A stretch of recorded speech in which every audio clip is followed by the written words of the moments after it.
Hello? Ladies and gentlemen, welcome to episode 15 of Brothers to the End podcast. Yes. It is I, Vern Notice, your boy Vern, and Gold Glove. Yes, Brennan. That is your name. Episode 15. 15. Episode 15. Hopefully we sound okay. Yes. I don't know if I'm yelling or not. I mean, I am yelling, but we don't have a static setup at this point. We're still moving things in and out from our own setups. We're working on it though. It is a work in progress. we thought we were going to be a little bit further along with the studio, but we're not. So we've been busy. We've been doing other stuff. We've been settling this. We'll get into that a little bit later on the podcast. I wanted to start though. This is going to be more of a visual thing for those of you who are Bro, you bumblebee. Are watching the podcast right now, either live on Twitch or on either of our YouTube channels. But we're at home currently in Brennan's house, okay? And when I'm at home, I am instant comfy mode. Pajamas are on. I was in sweats and a t-shirt before this. I just did a little stream, and I come in here. Brennan is in full going out attire. And it's not like he didn't dress up for the podcast. This is just how this man lives around his house. And it's so goddamn annoying, dude. Because I walk in here in my scrubs, and he's but I went out. I had to go do something. But you act like you wouldn't be in jeans and shoes and a jacket in your own house regardless. So I ended my stream and had to go get dressed for the podcast. So if you're wondering why I'm wearing this beautiful Bumblebee jacket, it's actually Cyberpunk. Cyberpunk. Oh, that is the Cyberpunk jacket. Dude, that jacket's it's fresh, sick. dude. How'd it's you one of my get favorites. It was at E3. It was a special little thing I did at E3. Me. Oh, yeah, look it was at sick. Me. It was I'm sick. Cool. So, yeah, if you guys are wondering how Brennan lives his life, it's a quarter mile at a time. You look like a bumblebee. You look. But it's dope. Super uncomfortable. I'm uncomfortable right now. I don't understand that. The whole, imagine gaming in shorts or imagine gaming in jeans. I'm like, what kind of jeans do you guys wear? My jeans are comfy. Yeah. Oh, back when I was a little bit thicker, jeans were like my worst enemy. I would chafe just looking at jeans. It was so bad, dude. I mean, yeah, don't get me wrong. There's some times where I'm like, okay, I gotta air these boys out. I gotta air the boys out, you know? Yeah. And get them just flopping in the wind, and it'll feel much better. You know what I mean? Sure, of course. Sometimes you gotta let the boys flop. Yeah. Other times, but I like to keep them tight, nice and neat, just in case anything happens, they're fucking ready for combat. So what are you getting? What are you getting into with the boys? Think about it. Someone busts into your house, right? FBI. I don't know what you're doing, but FBI busts up in your door. Sure. You gotta get out quick. And what happens if you're why are you getting out? Listen. Okay. What if you're wearing loose clothing? You jump over a fence. You snag your ball sack on a fucking fence. You know what I'm saying? So you're saying it would be good to have jeans on? Yeah. You want to keep it tight. You want to keep. You never never know. know. You're not going to be as mobile in jeans in this scenario. If you're trying to hop a fence, I would much rather be. Hold up. You don't want to snag your sack on a fence. I'm not snagging no sack. Hopping over a fence. That's my mentality. Dude, right? I'm ready to run at any time. Imagine being so scared of snagging a sack, dude, that you got to be in jeans 24/7. Have you ever snagged your balls on anything? Absolutely not. Then no. I don't wish it upon my worst enemy. Where did you snag your sack? Jump on a fence. Really? No, I'm just. Dude! If that was some real life trauma we were bringing up, I would have been. That would have been such a good story. That's not how you jump over a fence anyway. Everybody knows if you want to try to get over a fence quickly, you jump on top of the fence and you roll over on your stomach and then you grab the other side and you flip yourself. That's the quickest way over a fence. Sure. Everybody knows that. Yeah, I watched a lot of cops growing up. Your sack isn't even going close to a fence. Who are you arguing with right now? This is your scenario in which your sack gets caught. Anyways, that's why I wear jeans. Dude, imagine just having an argument with yourself. I'm playing both sides here, dude. You never fucking I'm just playing devil's advocate. Why don't you come at me some more, bro? Listen, man, do you want your sack tight or do you want your sack loose? Think about it, dude. Think about the consequences. That's fair. Okay. Anyways, the FBI's never knocked on my door, and hopefully the FBI never does. I pay my taxes. Dude. I don't think the FBI would come after me anyway if I didn't pay my taxes. They might. I don't think it would be the FBI, though. I think it would be someone else. I think totally someone else. Some suit, you know? Anyways. Yeah. Yeah, I don't know. I'm always prepared. You never know. I like to look good, feel good. Yeah, I feel like a slob when I'm just in sweats and a hoodie. That's how I felt, which is why I changed because of you. If we were both in sweatpants and a hoodie, I would have been big chilling. This would have been me posting the whole podcast. Now we have matching outfits though. You put on glasses, you put on a hat. and you put on a jacket just like me, and I was dressed first. Like, you literally, like, you matched my outfit. Now we look like we're matching. You had a jacket on too, and so I was like, oh, I'm just gonna change my shirt. And Yeah, why'd you put a hat and glasses on? Because my hair was a mess, You don't and the even need glasses just look good. I like these glasses. Yeah, but now it just looks like we're the same. No, well, people listening can't see that. That's true. So but people listening just have no. We don't fucking sound idea. the same, and that's what really matters when doing a podcast with someone else. Can you put your leg down so you stop flexing your calves? Could you imagine if you were doing a podcast and your like co-host sounded exactly the same as you? How upsetting and confusing it would be. Be like, is it really two people? Is it just one person just talking to himself? He actually plays two characters. No, it's the same guy. He plays two. No, it's two different people. Wait, this is a good question. So let's say you have triplets. Do they all sound the same? Identical twins, but triplets, not twins. Sorry. I want to say identical triplets. Do they all sound the same? No. Do they not? That's. I mean, maybe they. I don't know. I don't know many triplets, but that's really interesting. My little brother has identical twin friends. Do they sound the same?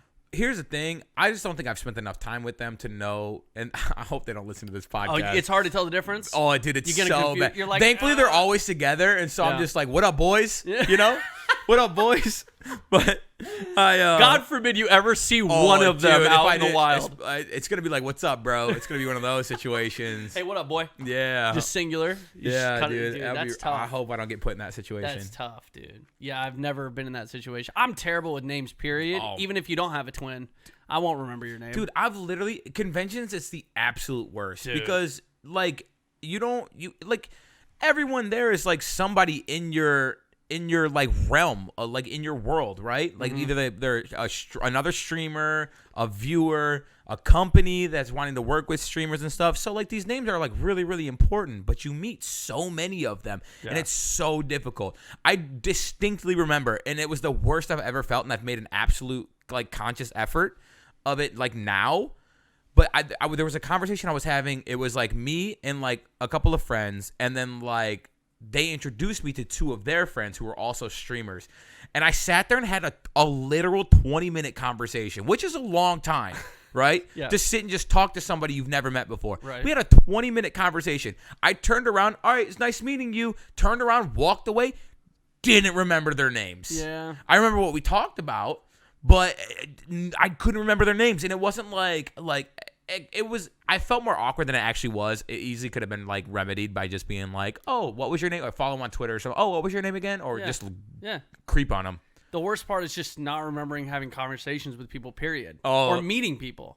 Like, oh, hey, man, it's good to see you again. I'm like, good to see you again. How's it going? But I'm like, I don't remember meeting this person. Do you know Cody Connors?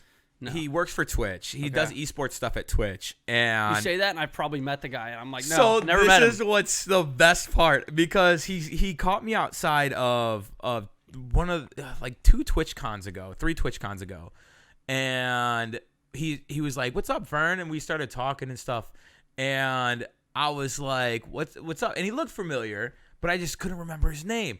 And he was like, we've had this exact conversation like 3 times. And I was like, I'm so sorry. I will never forget your name ever again. Yeah. And I haven't. So okay, well, there you go. That's all it took, is me forgetting 3 times first. Oh, great. I will say this. If you like are ever approaching somebody at a convention or something, I feel like this is very like generic advice for like people in our, like, again, our like realm. But introduce yourself every single time. I've said that before, but like there is, every time. Like even if you know each other, if it's like you just met once or twice and you like are vaguely remember, like even people that I followed on Twitter and they follow me and we've had conversations on Twitter, I still like, hi, I'm Vern. It's good to see you. Good to finally meet you in person, type deal. But like every time you see me, if you saw me day 1 of the convention and you run into me day 3, like introduce yourself again. It'll be save us the awkward, I don't remember type deal. Every time I see you, hi, Vern, I'm Brennan. And I say, hi, Brennan, I'm Vern. That's nice how to we meet greet you. each other every single day. Good morning, sir. I am Vern. Every day. Every day. So, yeah, just quick little tip. We weren't planning on talking about any of that. No, we weren't. But, dude, it doesn't help that, like, every convention is very alcohol-fueled. So, like, you know, you're drinking, you're mingling, you're social butterflying, you're talking to everyone, you're going here and there, and you've had 50 conversations in a 2-hour span. You're like, oh shit, who did I talk to? I talked to everyone. It's always but I don't remember anyone. You know what I mean? It's always the worst, like getting a business pitch at like a party, like an after party, when you're like 4 or 5 drinks deep throughout the night, and they're like, "This is my business card. We do this, this, and this," and I'm like, "Sounds amazing, dude. That is sick, and I fucking mean it. But you're gonna have to tell me again tomorrow." Yep, pretty much. Not the time or place. Yeah, no. I mean, sometimes it is, right? Yeah, sure. I guess it depends on the mood. Read the room. Catch me early in the night. Just read the room. If it's the after party at 2 a.m. or 1 a.m. and I'm like, woo, with my boys, like probably not a good time to. If this is a good like gauge. If you say, "Hey Vern," and I hit you with a, "Oh hey," probably good, right? We can have a conversation. Yeah. If you say, "Oh hey Vern," and I'm like, maybe you not slumped. The time. You slump. He can't keep his eyes open. You need me when you start grunting like a caveman. when he goes full caveman. I just like full instincts, nothing full more. Neanderthal. That's the moment. Just like, okay, don't this do is it. Not a good Don't. time. Yeah. You gotta gauge the situation properly. Read the room. Usually, that's one of my favorite sayings. Yeah, usually I think Steph said it. This is what you do. You gotta if you're a business trying to like talk to streamers, or this is what I appreciate. They see you at like a party or something, or at a bar, and they're like, "Hey, I'm so and so. I work for this company.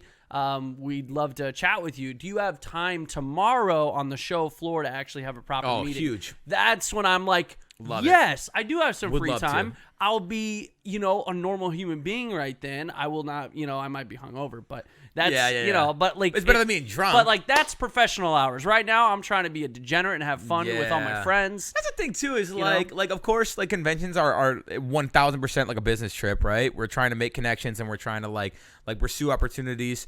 But it's also a time where you get to see these people that you only get to see at conventions. Yeah. Like all of our internet gamer friends, exactly, dude, would be like super like that. That's our time for them too, Yeah. And I want to do hood rat shit with my friends. Exactly.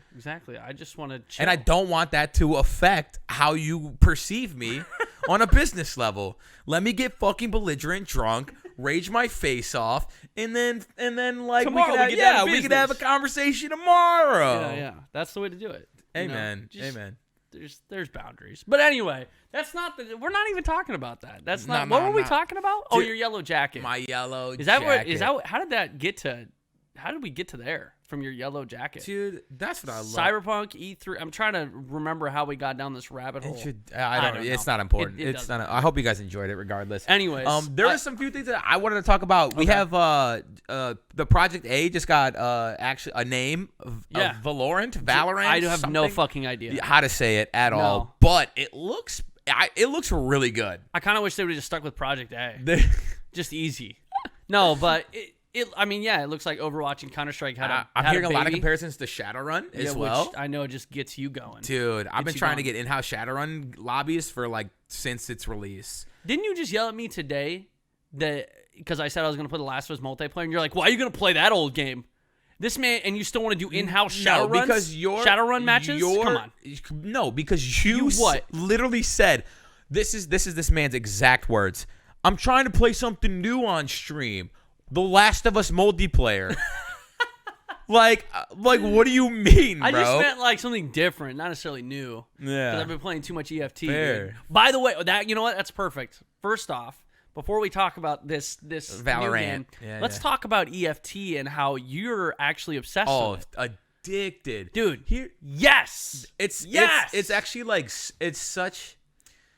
it has really high highs and really low lows, and there's moments where I absolutely cannot play the game because it's just not my day, and it sucks. But once you get through that, and once you start developing an understanding for the game, because so if you guys have never heard of EFT before, it's Escape from Tarkov, and it's this real basically a war simulation sort of. How would you describe it? I would say it's a hyper realistic. That's the word. Survival game, but it has kind of a built-in economy system with a marketplace. So you essentially you spawn in to these servers. It's very small instances. There are real players, and there are AI, which are called scavs. And so it has PvE and it has PvP, but it's on a much smaller scale. So it's not like a survival game in the sense like DayZ, where it's a huge, massive map, super sandboxy. It's very small instances. You try to spawn in, you go to find loot, and then you extract at different extraction points around the map. And while you're trying to do that, there are AI trying to kill you. There's AI bosses. There's other players also trying to not only kill you, but loot the other items that you're trying to loot. There's high tier loot. There's shitty loot. And then every single loot has like a monetary value assigned to it. So you can actually make money in game, buy new loot. It's a really complex. Well, it's basic, but it's also very complex. At its core, it's like super basic. Right. Like you go in, you get loot, you sell it, you make money. But at like the overlying is like it's so complicated and so intricate, and like I think that was very, very overwhelming at first. Yeah. Like knowing like what items are good, what guns are good. The several thousands of attachments that in which one goes. Oh, even man. like I literally have to have a chart open to figure out which ammo to use, like which penetrates tier 4 armor or gen 4 armor or whatever, and like what 80% flesh. Like it's so complicated. It's very intricate. It's very intimidating. It's one of the most it intimidating games. It can be very overwhelming. It is overwhelming. It It doesn't matter who you are, what your knowledge of guns and armor is, because it's all like based on like real stuff. I don't know exactly. assume. I can't speak on that, but yeah, I mean it's just insane. Like you can build a gun from essentially scratch. There are so many modifications and pieces of equipment, and there's just so much to the game. But the more you play, obviously, the more you get familiar with it, and it's addicting. It's one of those. For sure. It is a very high risk, high reward type games, which I think a lot of people really enjoy. I think that's why DayZ was such a big game when it was a big game, because people loved that rush of like, holy shit, I just killed these 3 fully decked out dudes. I'm going to take all their loot. But then you're sketched because at any moment it could be taken away, right? EFT is very similar to that. You can have days where you go on just completely nut runs, completely nut runs. Yeah, I'm gonna go with that. Where you can just, you can make money upon so much money, and then you can have days where you literally just get your ass beat. Inventory is wiped. Yeah, and you're just one-shotted every single time. You're like, what the hell is going on today? But that's what makes the game so fun, and it's challenging. It's challenging even at a high level. Like there's no point where you're like, this game's easy. Easy game. Unless you never know what to expect. Unless you're a god, but like there's very few people. Yeah, like I think like because but that's the thing is like, so if you are a very, very good player, you play on the map with other very good players, and like the bosses, the AI bosses literally do not miss. Like they will one tap you. Like you have to play it very strategically in the game. But that was the thing with this game, is like there was a hump, and once you get over that hump, it's so addicting. Like your first time bringing in like 500,000 from one run, you're like, bro, let's get that bread, gamers. I'm ready to go back in. It's so crazy. Look at how fast your mindset changed about it. Because you weren't that into it. Like, 2 weeks ago? You were like, I'll try it. I had fun with friends. Like, when I played with you guys and stuff like that, and when it didn't get too serious, we can kind of just mess around. I don't think you weren't over the hump yet. You didn't really understand it yet. I had no, like, what is the word I'm looking for? Wish to play it by myself solo. Like, I would never, like, if you guys were playing it, I'd play it with you. You were just taking it as like casual hop on a game with your friends. Yeah. I can play with buds. But it's literally like the first game I've played off stream in literal years. The only other game I play off stream was League of Legends. And I would play like I didn't want to play PMC runs by myself. I don't think I'm at that level, but I would play a scav run, play it out, because you only get scav runs every 20 minutes or so. So I play a scav run, and then I would go play a game of League, and then I would play a scav run. So for those of you who are curious, a scav is the AI in the game, but you as a player can actually, every 20 to 30 minutes, you actually get the chance to spawn in as a player scav. So you essentially control one of these randomized AI that roam the map, and you spawn in with just random gear, And so if you die, there's very low risk, right? You Right. didn't lose anything. Right. But you could kill a PMC, which is completely looted. a geared up player. You can find some good loot. You can kill other scavs and take all their loot. So, and then you can just extract and, hey, you started from nothing and you got a bunch of shit. Yeah. You put in your inventory. And then you can True. use that on your PMC. So they do a really good job of kind of balancing it out where they force you. You can't just do scav runs all day. Right. There is some type of a risk unless you want to wait every 30 minutes to do the Yeah. scav. You could do that if you really wanted to. Yeah. But I think I really like that. I me like too. it. It forces you to like, okay, damn, I just did the scav run. It went really well. I really wish I could just run in with a scav again, but I can't because there's a timer. So I Yeah. guess I'm gonna run my PMC, and there's the risk. Unless you just don't want to take anything on your PMC, but then you're just gonna go one tap by a fucking scav anyway. Big So, true. Big true. You know, it's fun. It's a great game, dude. It is. It's a great game. I was super like, as someone who has DayZ background, you know, I have a lot of experience in survival games. Every time I watched EFT and I saw Steph, she was super into it. She was telling me how much she liked it, and she's like, "You will love it. You will literally love it." And I was just like, man, but it's just so much information. It looks like so much I need to learn. It's so intimidating. And it is. And it is intimidating, and it's very overwhelming at first, but you watch some YouTube tutorials, you watch some streams, you play it, and you get that repetition, you learn the maps, you slowly understand it more and more and more, you become quicker at looting, and then before you know it, you're like, oh, I get this. I know how to play it now. Yeah. Now it's just fine-tuning and getting better once at it. Once you have like a general understanding of it, everything will come a little bit easier. You'll start being able to like figure stuff out on your own. You'll find like a feel for like different guns and stuff. Like, and honestly, I think we're at a huge advantage because we have Twitch chat. Yeah. Like literally anything that I have a question about, what bullets do I need here? Yeah. What armor should I take in? Is this good loot? Should I take this? Twitch chat, help. And they're like, oh yeah, bro, 200K easy, take it. And I'm like, thanks, y'all. I think that's a big thing too, is knowing which items are worth money, you know, because you don't want to grab some shitty item that takes up all your inventory that you're not even going to get that much money for, right? So you learn that as you play, like, oh, hey, squash is actually worth a good amount, Yeah. or box of nails is worth a good amount. Like, you learn what items are worth money.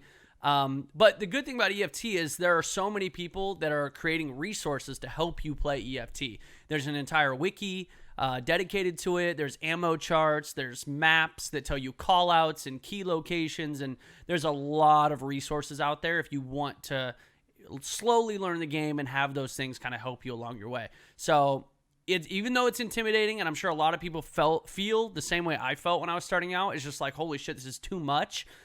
Ease your way into it. Slowly but surely, you will understand it. I promise you. And before you know it, you're going to be like, this is one of the better games I've played in a long time. It's so good. Especially if you're feeling like there's a little drought right now. That's what I was going to get into with all these new games that are coming out this month. And then, obviously, like Project A was just announced. Valorant was just, we got gameplay for. Yeah.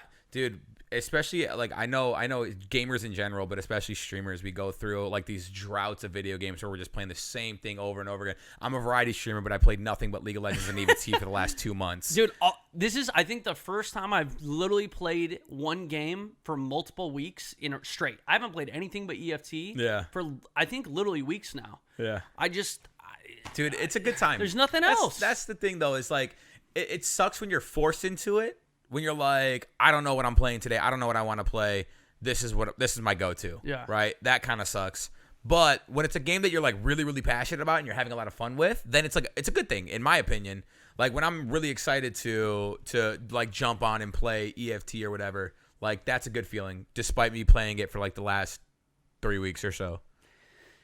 Yeah, I mean, that's the thing. I've been so excited to just play it. Like, I'll be honest, I said on Twitter yesterday, I was like, guys, I want a new game to play tomorrow on stream. But then all day today, I was like, God, I really want to play some EFT. Yeah. So I'm like thinking, but I do want to play something else because I've literally just been EFT. So it is nice to have that game that you're like passionate about and you want to play, but you also, to some degree, you're like, man, I'm going to get burned out. You don't want to get burned out.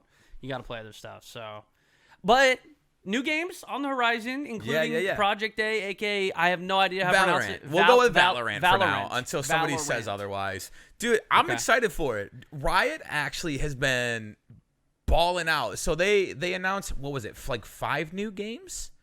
Or something like that? And like a fighting game, a shooter. Like, so they're going all in. So all that money. And they all look. So that's a thing. A game company announces 5 new games at once. You're like, come on.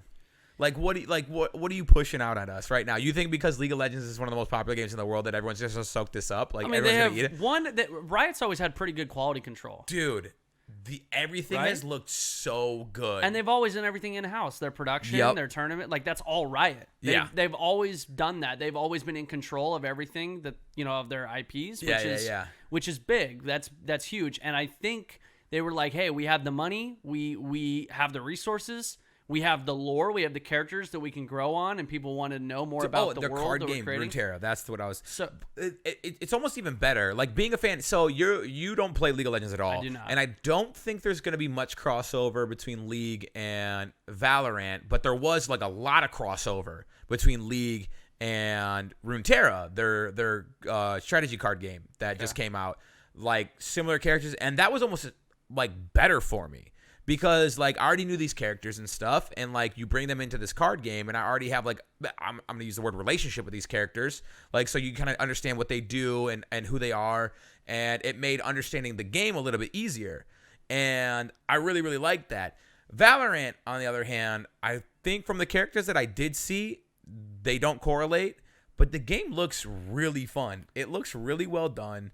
And I know we only got, I might be jumping the gun here, but I think I'm just really excited to sink my teeth into it. But I watched like a 10-minute gameplay video and like breakdown video today, and it looked super fun. And the comparisons to Shadowrun, I don't know if I necessarily see that like the Shadowrun comparisons, because Shadowrun was more of like a class-based, where this is more of like a hero-based. It's a hero shooter. So you have. Wouldn't that be the same thing though? Just to named differently? No. So the class is essentially just a hero. Well, a hero is like an individual person with individual skills and stuff. So like the heroes that are in Valorant, they have like a passive ability and they have an ultimate. And where the Shadowrun comparison comes in is because you can buy abilities. And I don't know if the abilities are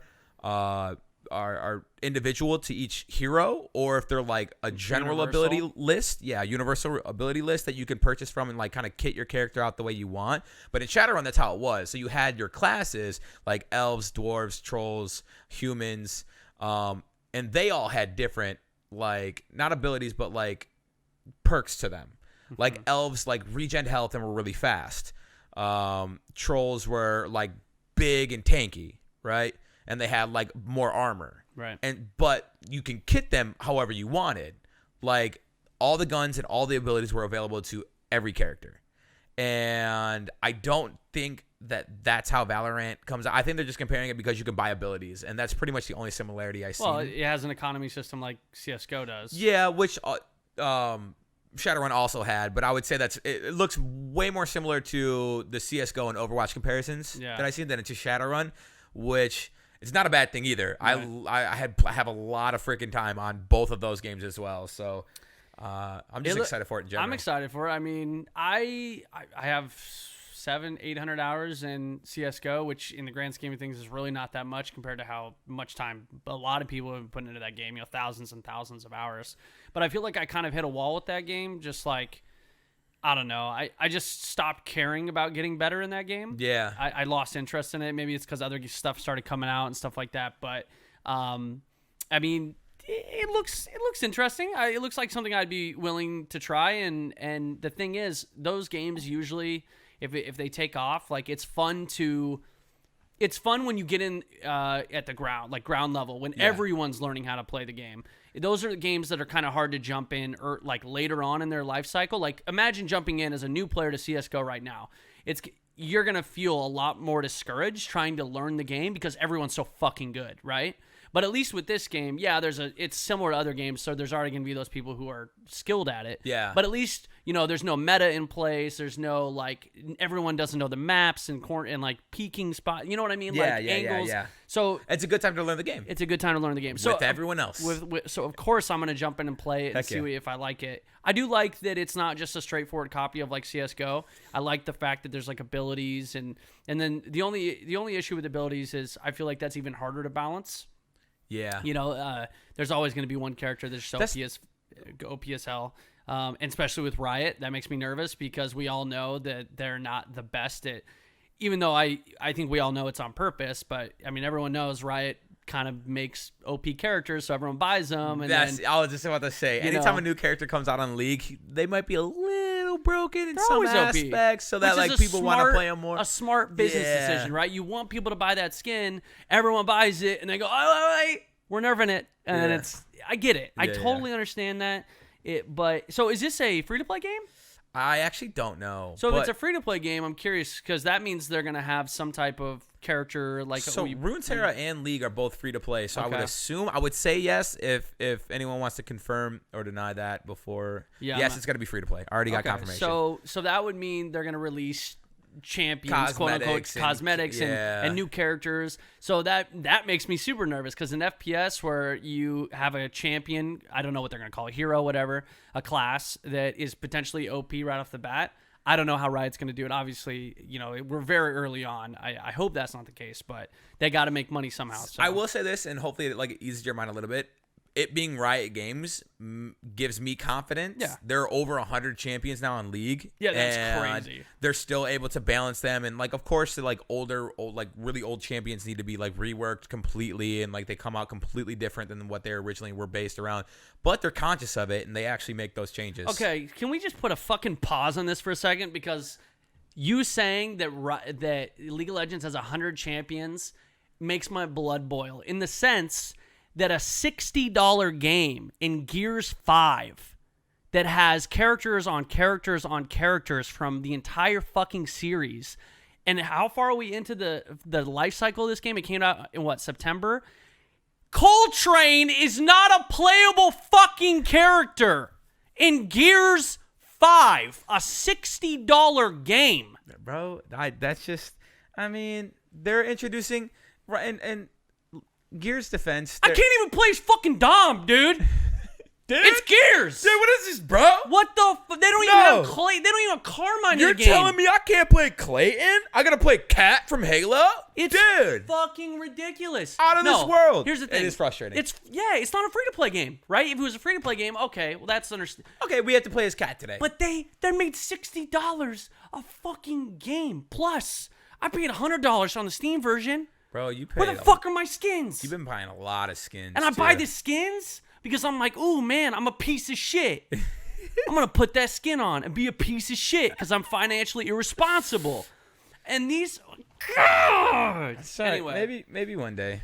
I'm sorry. I just need to get that off my chest. Fair. I'm a Gears fan. I love Gears. But I don't know what the fuck they're doing over there, dude. I think Microsoft got their claws in that game and just said...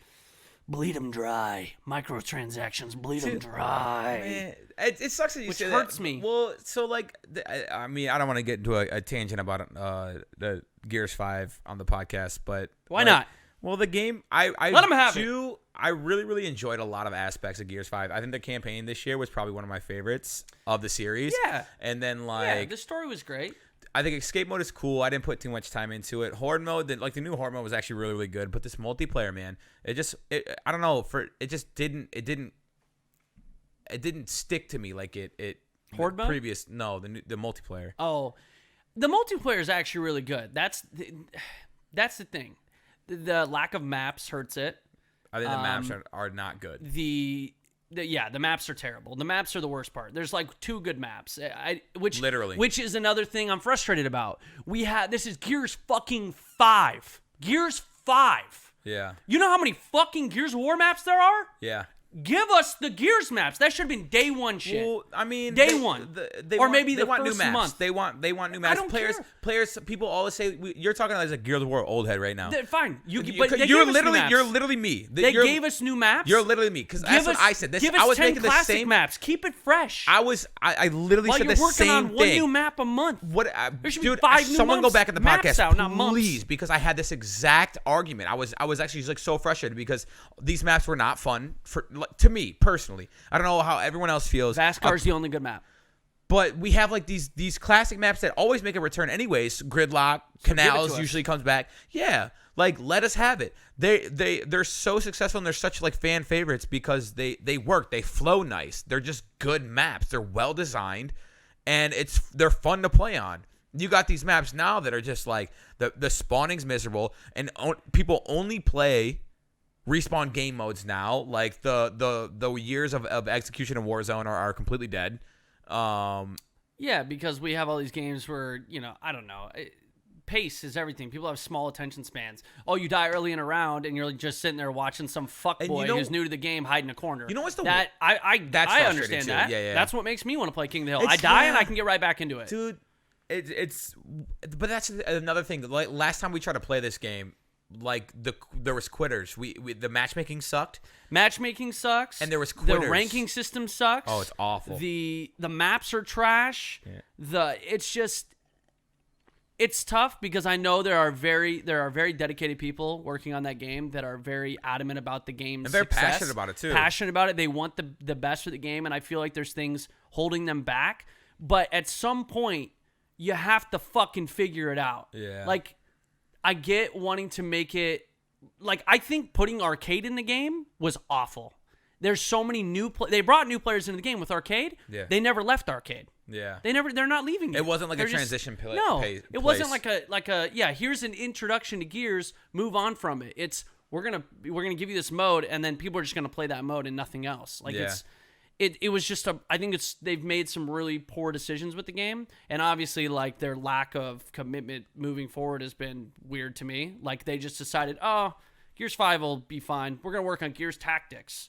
Which I'm excited for because I think it'll be a cool game and I like the Gears lore. For sure. But like that tells me they're not that dedicated in keeping Gears 5 a sustainable thing, It's rough. Anyways. So, we're just really passionate about Gears of War. Rod Ferguson leaving Gears, the Coalition, was the biggest sign that the Gears is just not headed in the right direction. Yeah. Because that tells me, Rod was passionate about it. Yeah, I was going to say, they're making decisions that Rod... exactly. That's they're making or maybe Rod just got a fat pay increase, and I hope from he where did. he's at now. But I have a feeling it might have been a little of both. And I think at some point Rod was like, "Okay, you guys want to go a different direction than what I want to go, and I don't want to really be a part of it. Like I don't want to deal with this." Yeah. And so and I'll give props to Rod, man. He had to kind of scramble to put Gears back together at one point, and he did. Like he really did. Like I'm so happy. We had a lot of great Gears. The stories and of course. So huge shout out to Rod. I only wish the best for him. Like seriously, I'm sure for sure he's talented and he's gonna do great things with Blizzard. So I'm happy for him. But I don't know. It's just. It's crazy. So what all I got from this is that you're about to be you're gonna jump into League with me for a few rounds. No, but when I'm done streaming, Microsoft hire me. I'll work on Gears of War. I'll make Gears great again. That's what's so they like flew a group of us out and they did this for Gears 4. They flew a group of us out to play test the game and stream the game. Not play test. It wasn't a play test. It was like they just wanted I think to drive hype. They invited a bunch of YouTubers and streamers from like literally all over the world, or maybe it was just North America, but. We were all there and we all streamed it and I like there was little things that were like I said on that stream at the Coalition. I was like I'm not a big fan of any of these maps yet. Yeah. And flashbangs are going to be OP. Listen, I don't really understand the timing with that. Like it wasn't for feedback because they're so far along. Already done. It was just a little. I think it was just they gave us right copy of the out. games. Yeah. It was promotion for sure. There was no feedback. So, but I had been a part of something, and now we won't even.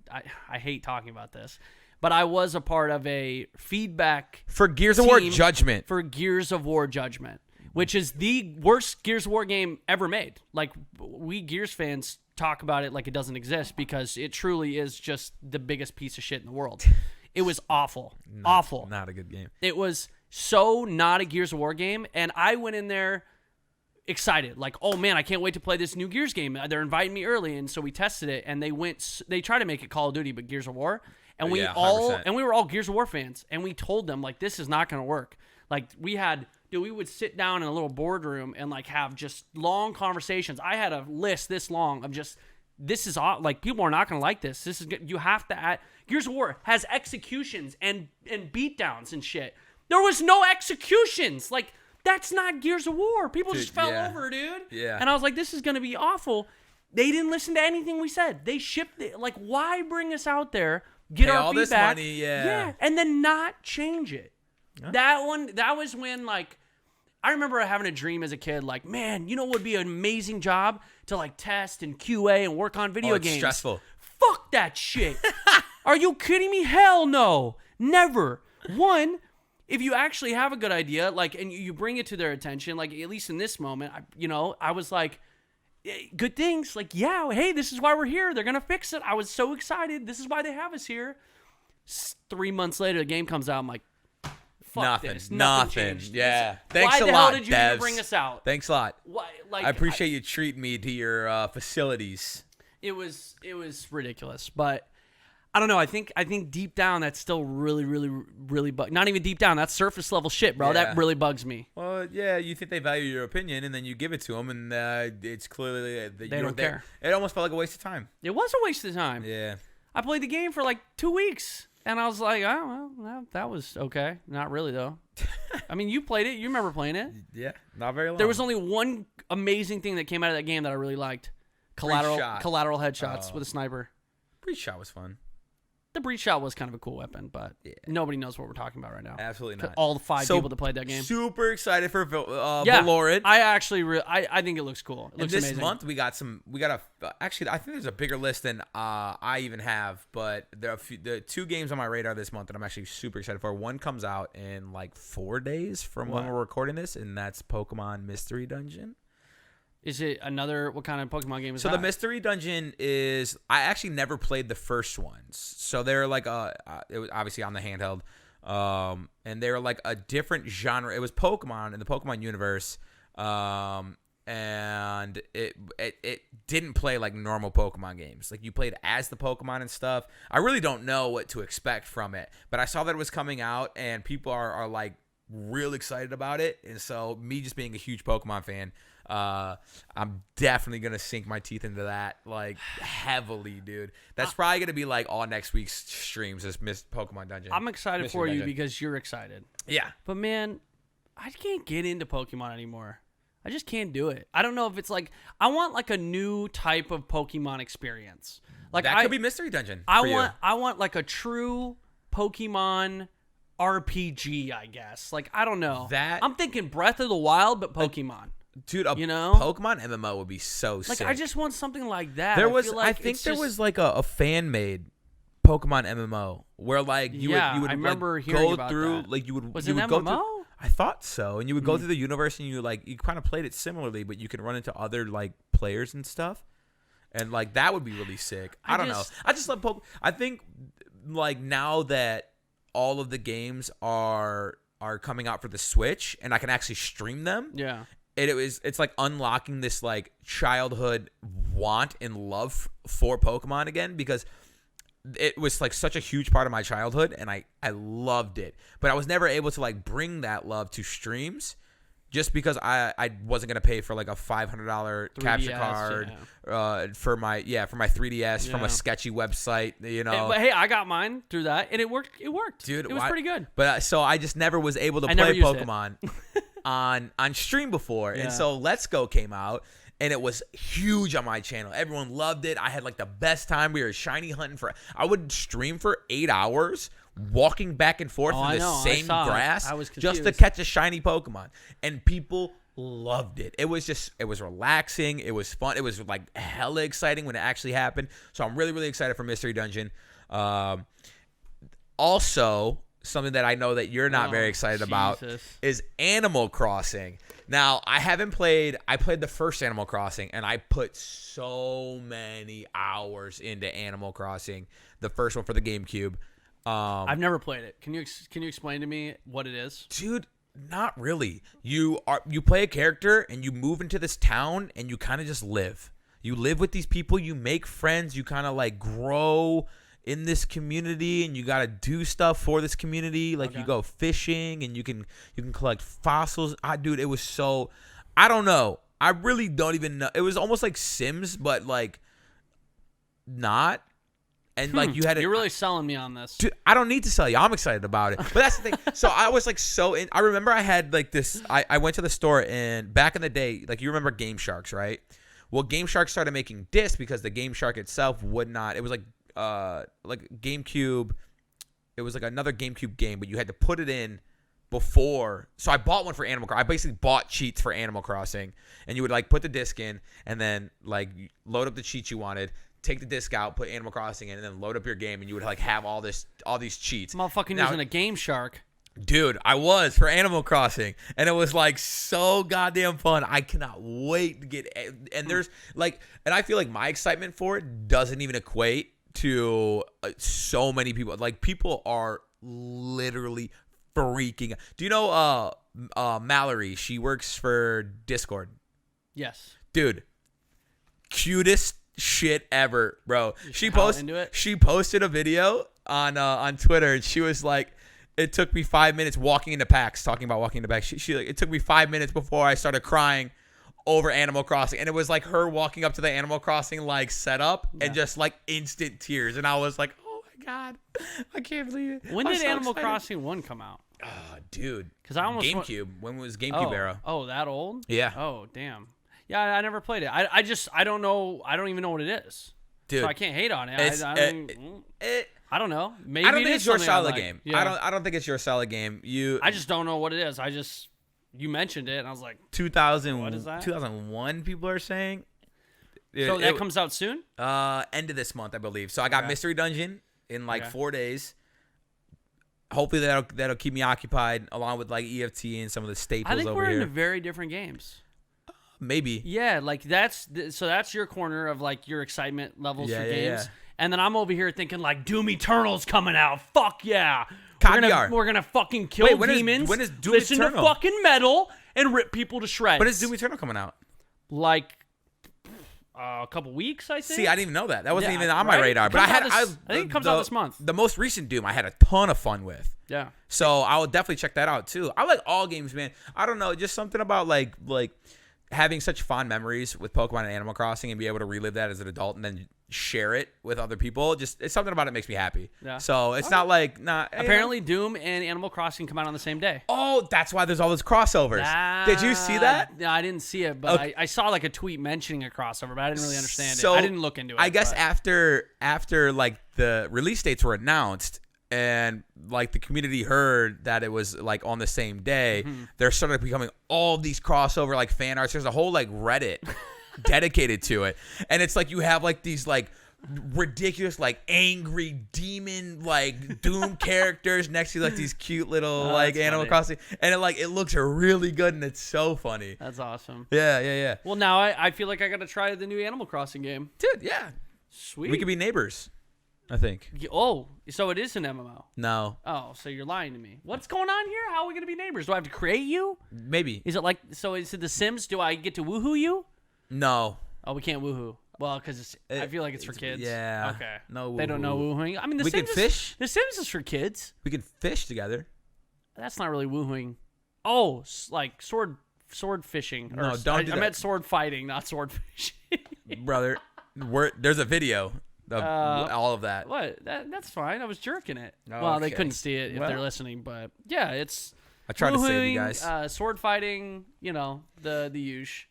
Yeah. So and COD VR, I literally forgot about it, but apparently got a release date. Did it? Steph said it comes out on the 10th. Ooh. Am I crazy? Maybe she's crazy. I don't know. I haven't March 10th. Haven't played much Call of Duty this year. Not gonna lie. Can somebody confirm or deny that in the chat? I don't know. Dude, I'm fucking jacked. That's gonna be amazing. I really have not played much Call of Duty this year at all.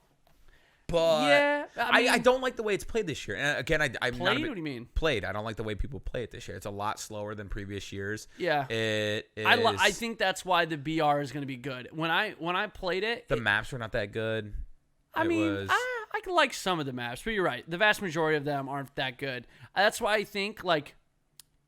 Here's my mindset with this COD. I played it. I'm like, wow, this game is really responsive. It feels really good. It runs really, really, really well. I love the engine. I love the way it looks. I love where they're taking it. But man, I'm so fucking sick of the same generic Call of Duty game types. Domination, spawn, die, spawn, die, spawn, die, spawn, die. Like, I think the whole time I played it, I went, so when are we getting the BR? Because this is a phenomenal engine. You can open doors. You can pick up loot off the ground. Like it's literally there. It's ready. Yeah. And I'm like, this is gonna be a phenomenal BR if they can actually do it. The rumor is it's free to play. The rumor is it's Is it gonna be free to play, or is it free to play if you already bought the game? maybe that's Yeah, that's what because it I is. heard that it's a person got banned because there was like they just booted up Call of Duty, and I don't know how much I believe this. I don't know how this even happens, but apparently like somebody booted up their game and like the BR was on the main menu. Yeah. And they booted it up and they were like, holy crap, I gotta tell everyone. And like as a YouTuber or a streamer, if I just booted up Call of Duty to play it one day and the BR was there, I would be recording everything. He got literally permabanned. Well, apparently, really? That's what I heard. I heard that Because it was posting videos and stuff. I heard some people who were data mining it got like DMCA takedown and stuff, which kind of just proves the point that it's all real because Activision's trying to keep it, locked down. Well, yeah, they found it in the game. Yeah, but haven't looked into that too much. Those are just things I've heard. I could be completely wrong, so don't take that as factual information. But that's what I heard. Which just tells me, like I said, Activision's like, whoa, this shit's all real. We don't want this being leaked, so we gotta come on, we gotta tighten it a little bit. We gotta tighten things up. I'm excited, man. I haven't played Modern Warfare in months. Yeah. But the BR sounds exciting. Like I haven't really played a BR in a minute. I've been playing EFT. But like PUBG I got kind of sick of PUBG. Fortnite I fucking absolutely don't play because if you don't have an Adderall prescription and 9 hours a day to play, you're not gonna kill anybody because fucking kids out here trying to make millions. Just cranking 90s, fucking 90s. My old ass can't keep up. Actually, so bro, I would. Just from when I even did play Fortnite, it'd be the most frustrating thing. Like I would fire a shot and a whole castle was built. Yeah, just a shot. Fucking and Mahal. You're like, yeah, that is so extra. They're fucking cranking 90s, putting you in 3 boxes. They're placing traps. They're bouncing you across the map. They're 360 YY headshotting you with a fucking 50 cal. Now they've got, I don't even know, dude. They're floating around. They got fucking, I don't know, dude. They got ice skates and shit. And they're in fucking giant robots with swords and shit, fucking slicing and dicing. So when season 2 rolled around on Fortnite, I booted it back up. I just want to see what was going on. I literally have never lost a solo game in Fortnite for season 2. Yeah, nice. Never, not once. You can look that up. Those stats, 100% win rate. You played one, and then you got the fuck out. The numbers aren't important. Dude, I was decent at Fortnite at one point. Yeah, I mean, same. It's one of those games that if you don't play it every day, 8 hours a day, you're falling behind. Yeah.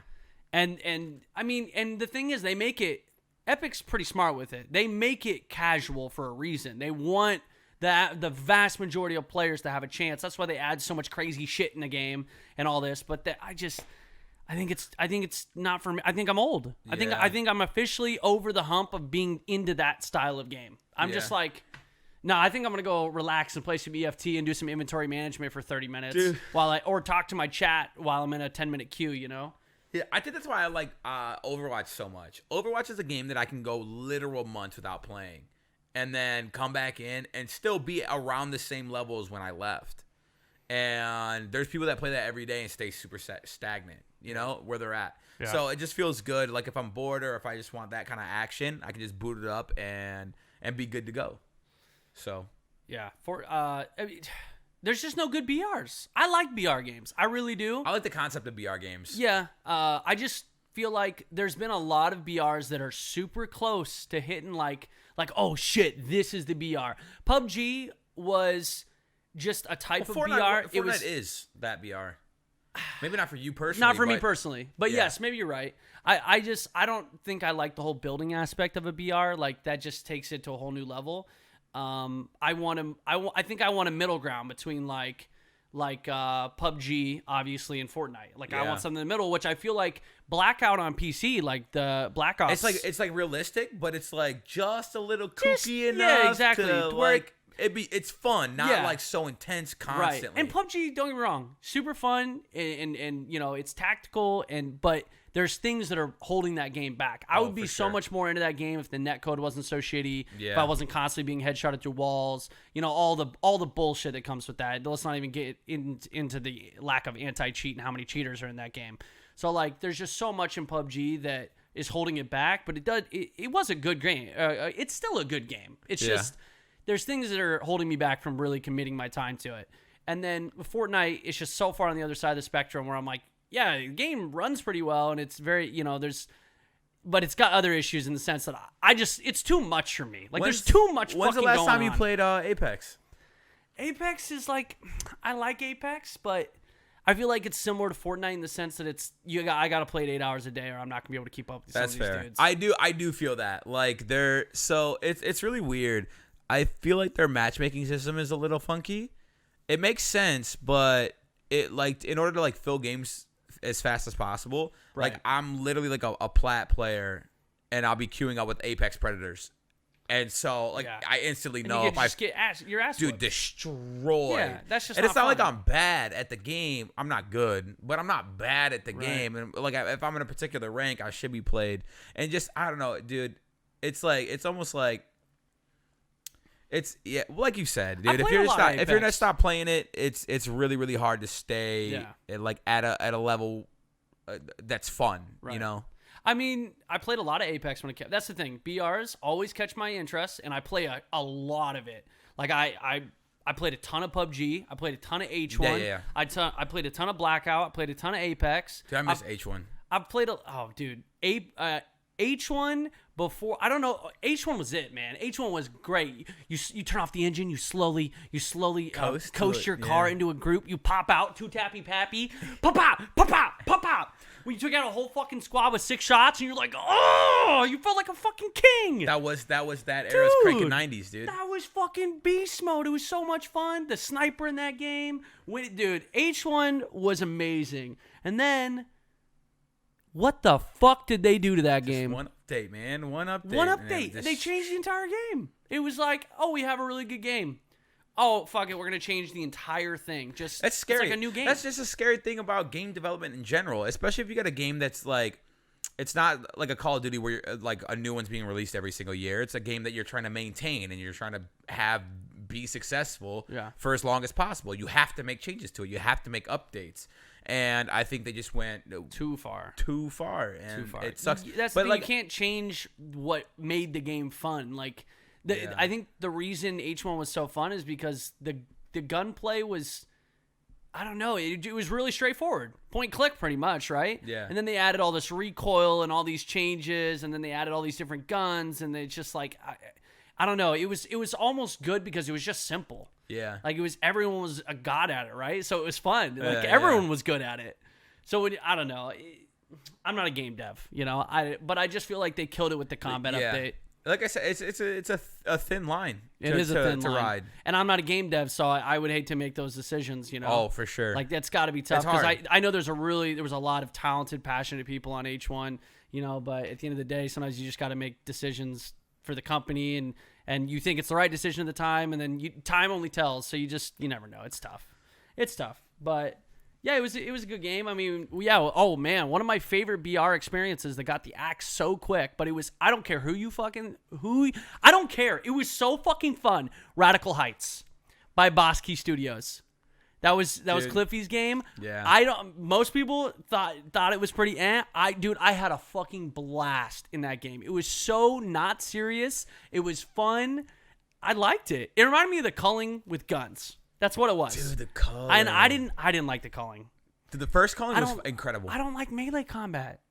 Yeah. It's not my thing. I like gunplay. I like shooting. Like, they had, arrows in that game? No, they did have guns, but it was, few and far between. It was pretty tough to get. Guns were, like, high level. Yeah, they were few and far between. They weren't like, everyone spawns with a gun. Yeah. But I just wasn't that into the culling.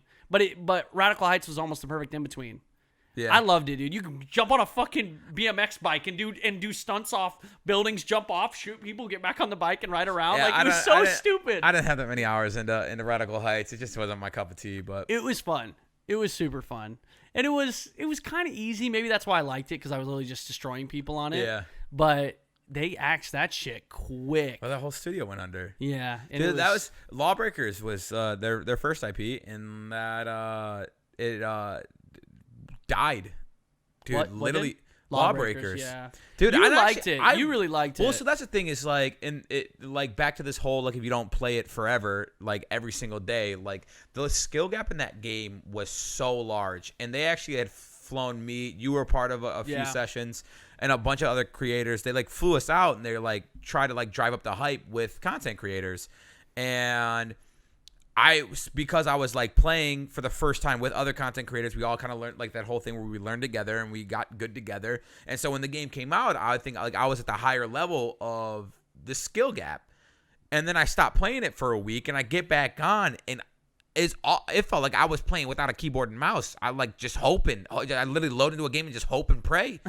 And it never went well for me. And I was like, this is not fun. Yeah. Like there's no like ranking system or there's no like you literally load in and just get your ass beat repeatedly. Yeah. No one's gonna enjoy this. And then it was a game that like it had no depth. Yeah. It was just like, here's the gameplay, here's some characters, here's the maps, play. But there was nothing to really get. There was nothing to achieve. There was nothing to work towards. Yeah. Except for maybe just getting better at the game, right? Yeah. Or winning the matches. But like, there was no progression. There was no reason to keep playing. Yeah, there needed to be more. I don't know. It had good bones. I like to use that. There's a sorry man, this is my boomer in me talking, but man, I really like HGTV, and there's literally a show called Good Bones, and it's about this girl and her mom, and they find old houses that have good bones, and then they make good houses out of it. Okay, I'm a fucking boomer. That was the most wholesome shit I've ever heard from you. I absolutely love it, but they got good bones. It does. So I like to use that now. Like some games, they have good fucking bones, right? They got good bones. Like you see the potential there. They got good bones, but like the meat is there's no meat on the bones. Give me the meat. Give me the fucking meat. You know, like give me the good meat. I want that big juicy meat that lasts forever. Ribeye. Ooh, God, any meat. I want that wagyu. I want that wagyu. I want to look at that meat and be like, shit. Is that the price or the calories? You know what I mean? Yeah. That's what I want. Ooh. Yeah, that's that good meat. Salem. Anyway, now I'm hungry. Good Bones, great show. You guys should definitely watch it. Not a sponsor, but they should be. What? Get into Good Bones, dude? Okay? We could totally. Do you here's the really thing. not like watching like home renovations? Oh no! I love it. I feel like a lot of people do. So I actually used to watch them a lot. So my stepmom actually did that for a while. She was like an interior designer, like big shit, and she would watch it all the time. And so whenever I was over there, we would be just watching HGTV. It was like a constant, like there was one TV in the house that was constantly on HGTV, and like no one would even be watching it. But that was like if you turn the channel, yeah. Hey, I'm watching that. And so like it was just constantly on. If you were like grabbing like a bowl of cereal or something like that, that TV was the closest. You just plop down, watch whatever was popping, and then just get up and go. They always got some good shit on there, man. They do. I mean, there's a couple. I'm like, fuck this shit. This ain't my style. You know? But like. There's some really good shows on there. Fun fact, I don't know if it was on HGTV, but there was a show that they had to change the name of. But when it originally aired, it was called Kitchen Cousins. I think I've talked about this in the podcast before. But it was called Kitchen Cousins, which if you guys don't get it, it's a play on the phrase kissin' cousins, which obviously describes family members that are a little more than family. And that literally made it through everything, all of like the editing, the testing, like the naming. They're like, yeah, Kitchen Cousins. It's clever, bro. I would have never thought anything of it if I saw that. I would have thought it's two cousins that do kitchens together, and maybe some other stuff. No, that's not what I would think. Cousin. It's a play on kissing cousins. I've never heard that. I don't know what kind of bumfuck part of the world you're from. Weird ass back swamp. Alabama looking ass. Sorry. I don't know. I've never heard that phrase. We don't say that around here. Nobody kisses their cousins in the Northwest. All right. Okay. Who are you trying to convince now? Me or you? Fucking our step parents. Dude, you were like, you wanted to sell that, and then you looked at me, and I looked at you, and you're like, I can't even say it. And that one took a hard left. Anyways, Good Bones, great show. No, there's some. That's a weird one. I've never watched it. Is it still on the air? What did they change the name to?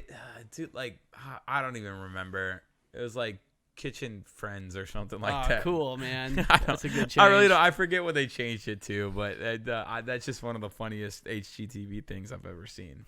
I want to see a Twitch channel that does home renovations. I would watch it. I think that'd be sick. I would watch it. It's not but it's like a live stream, but they talk through the process, and then they do like little projects. I don't know how they'd be able to do that because most of that shit's like time lapse before and after. It'd be kind of boring to watch it. That's live. the thing. So I have like some like friends who are in like the music industry, and like I think when it comes to like people and like jobs and stuff like that, it's really, really interesting to see something that you enjoy and you're passionate about, like music for me, and like to see the other side of things, like how it's created, like the thought process behind it and stuff like that. Yeah, but music production can't be fun to watch. So that's what, and so I was like, dude, because he's in the games and stuff too, and they're trying to start streaming at one point, and I was like, dude, have you ever thought of just about like when you're at your day job, just throwing up a camera in the booth and kind of like talking through the process and like having the stream running? And he's like, yeah, but you don't understand like how much just like it's not gonna be a good time to watch. There's like a lot that goes on, and like to me, I think I'd find it entertaining, like to see the process, but it's better off like Kid Quill, an artist who I listen to constantly. He just put out like a behind the scenes for one of his new songs that came out, and the behind the scenes was like really, really sick, but it was just like a compilation of everything that was behind the scenes, not just like a 40-hour fucking like. I'm pretty sure Deadmau5 used to do like producing streams where he would actually like he set up a studio. I think I could be wrong. I don't even know if Deadmau5 is streaming on Twitch anymore. Part of me feels like I think he got banned or something. Yeah, I don't remember. But I'm pretty sure he was doing streams like that for a while, which is pretty cool. Dude, apparently Haley's streaming her bathroom renovations. So that's cool. That's there. Awesome. You go. See, Haley, one of our friends she's ahead our of the game. HGTV. I need to watch that. We should stream the when we actually like put up the studio in here. We should stream it. Yeah, but see, but the issue is, how are we going to stream it if we're building it? Like, as in putting it all together, how are we going to do that? We'll figure it out. Unless I get a GoPro mounted in the corner with a laptop and say, watch it. There you go. Good luck. I don't know. We'll figure it out. And then, dude, I'll be sitting there, we're picking shit up, my ass crack flies out, we're banned, dude. My ass is always flying out. Yeah, you got a thumper, dog. Yeah, dude. So I don't know. That sounds risky. Speaking about thumpers, the rabbit. No, your ass. Is getting bigger. You've officially been at the gym, like a whole month. A whole month? Don't say it like that. No, congrats. You've been at the gym for a whole month. No, pussy. You've actually been like. We've talked about this before about how I was skeptical. But you've been doing it now consistently, and you're on like a better schedule, like a consistent schedule with your trainer. Like how do you feel? How does it feel in general? Because you've been like for the last couple weeks now, 3 weeks or so, you've been going at least 3 days with the trainer, and then whenever with me. Yeah. In between. 3 days. 3 days a week of personal training. Yeah, with my trainer, which has been good. Kicking my ass. That's the thing. Like his job is to push me to my limits every single day to where I'm gassed. Yeah. Because the whole point right now is building muscle and putting myself through essential hell because I haven't done it for the last 10 years. So every single week, like we do some similar exercises, but we're constantly going up in weight. We're constantly pushing it. By the end of every single workout, dude, I can barely like today we did a push day. I could not physically raise myself up with my arms off the ground. Like I could not do it. My chest, my shoulders, everything was so gassed. My triceps so gassed. And he's like, good, you worked hard. Every single day, that's how it is. Leg day, I'm like Bambi walking around, little baby deer, like walking around. And, the first couple times I went, I was like dreading it, right? I was like, good God, this is going to suck. And don't get me wrong, like when it's happening and when I'm working out and he's busting my ass and I'm in pain, like actually physical pain, it sucks ass. But afterwards I feel accomplished. And the difference is now from what it used to be is I don't get home and I'm like, fuck, dude, that sucked. I'm like, hey, I fucking did it. I'm going to do it again. Like I did it today. I can do it again tomorrow or the next day. You know what I mean? Yeah. And the first couple sessions, like, man, I was so fucking gassed. I was so tired. I was just like, Jesus Christ, I just worked out for 50 minutes straight doing exercises I haven't done almost in my entire life.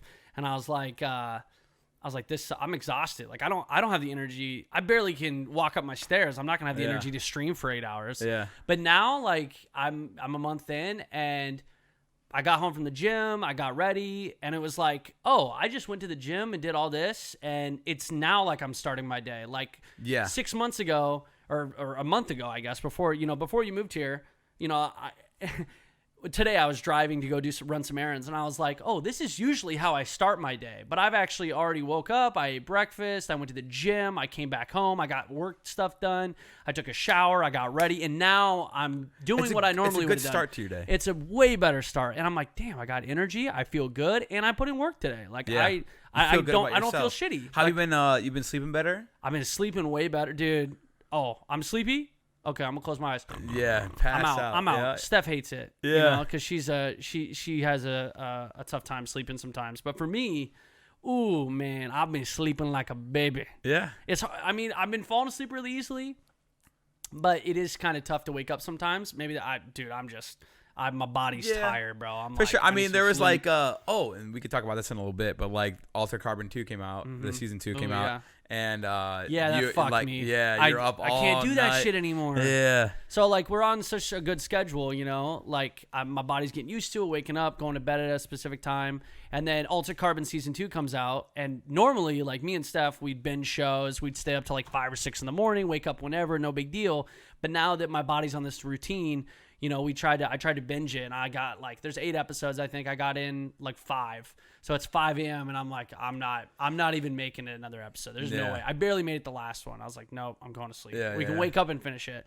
So I go to sleep at like 5, but that means I don't wake up till like noon, and I'm like, and then I tried to go to bed that night for the gym the next day, and I was up. I couldn't fall asleep. Yeah, dude, it's hard. Totally I'm actually just like even me seeing you, like today we wake up and like I've grown kind of stagnant with my workouts and stuff, and it like sometimes getting up for the gym is actually really hard for me. And this morning, like I've noticed like your mood, like getting up and getting ready for the gym kind of puts me in a better mood, because like today I literally walked downstairs and Brennan hits me with "You ready to get swole?" and is like flexing and stuff, and I'm like, you know what, I am ready to get swole. So like even your mood and like your attitude towards the gym, it's not something that like, oh, I need to do, like, because I mean people's motivation in the gym, it comes from different places, right? And I think yours initially was like, I need to do this for myself and my future. I need to do this. This is something that I have to do in order to ensure a better future for myself. And now I feel like you're getting to the place where you're actually enjoying the gym, and it's not like, okay, I need to do this. I want to do this. I want to do it. Yeah, I'm trying to get fucking swole, dude. Yeah. I'm gonna sit over here. We're gonna do a shirtless podcast.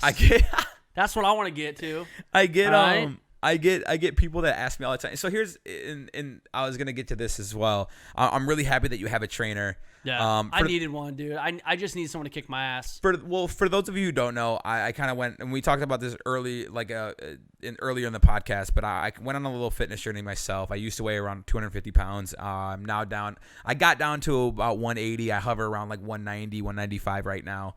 So that's incredible. And so like over that span, you don't lose 80 pounds without picking up a little knowledge, right? And so like I have an idea, and like I have a general understanding of how the body works, and like how to lose weight, and like how to work out and stuff. But I'm not a trainer, right? And I noticed that like our first workouts, because you were just working out with me, you would go every day with me. Yeah. And I was like not even running you ragged, but it was to the point where like I wasn't feel even like giving myself time to recover. Yeah, you were like sore for days, and like you weren't resting. Yeah, it just wasn't good, and like that wasn't like the relationship that I wanted you to build with the gym. And while like I have the tools, I don't necessarily know how to like, because we would go in and we would just do my work. We would do my workouts, just with less weight for you. Right.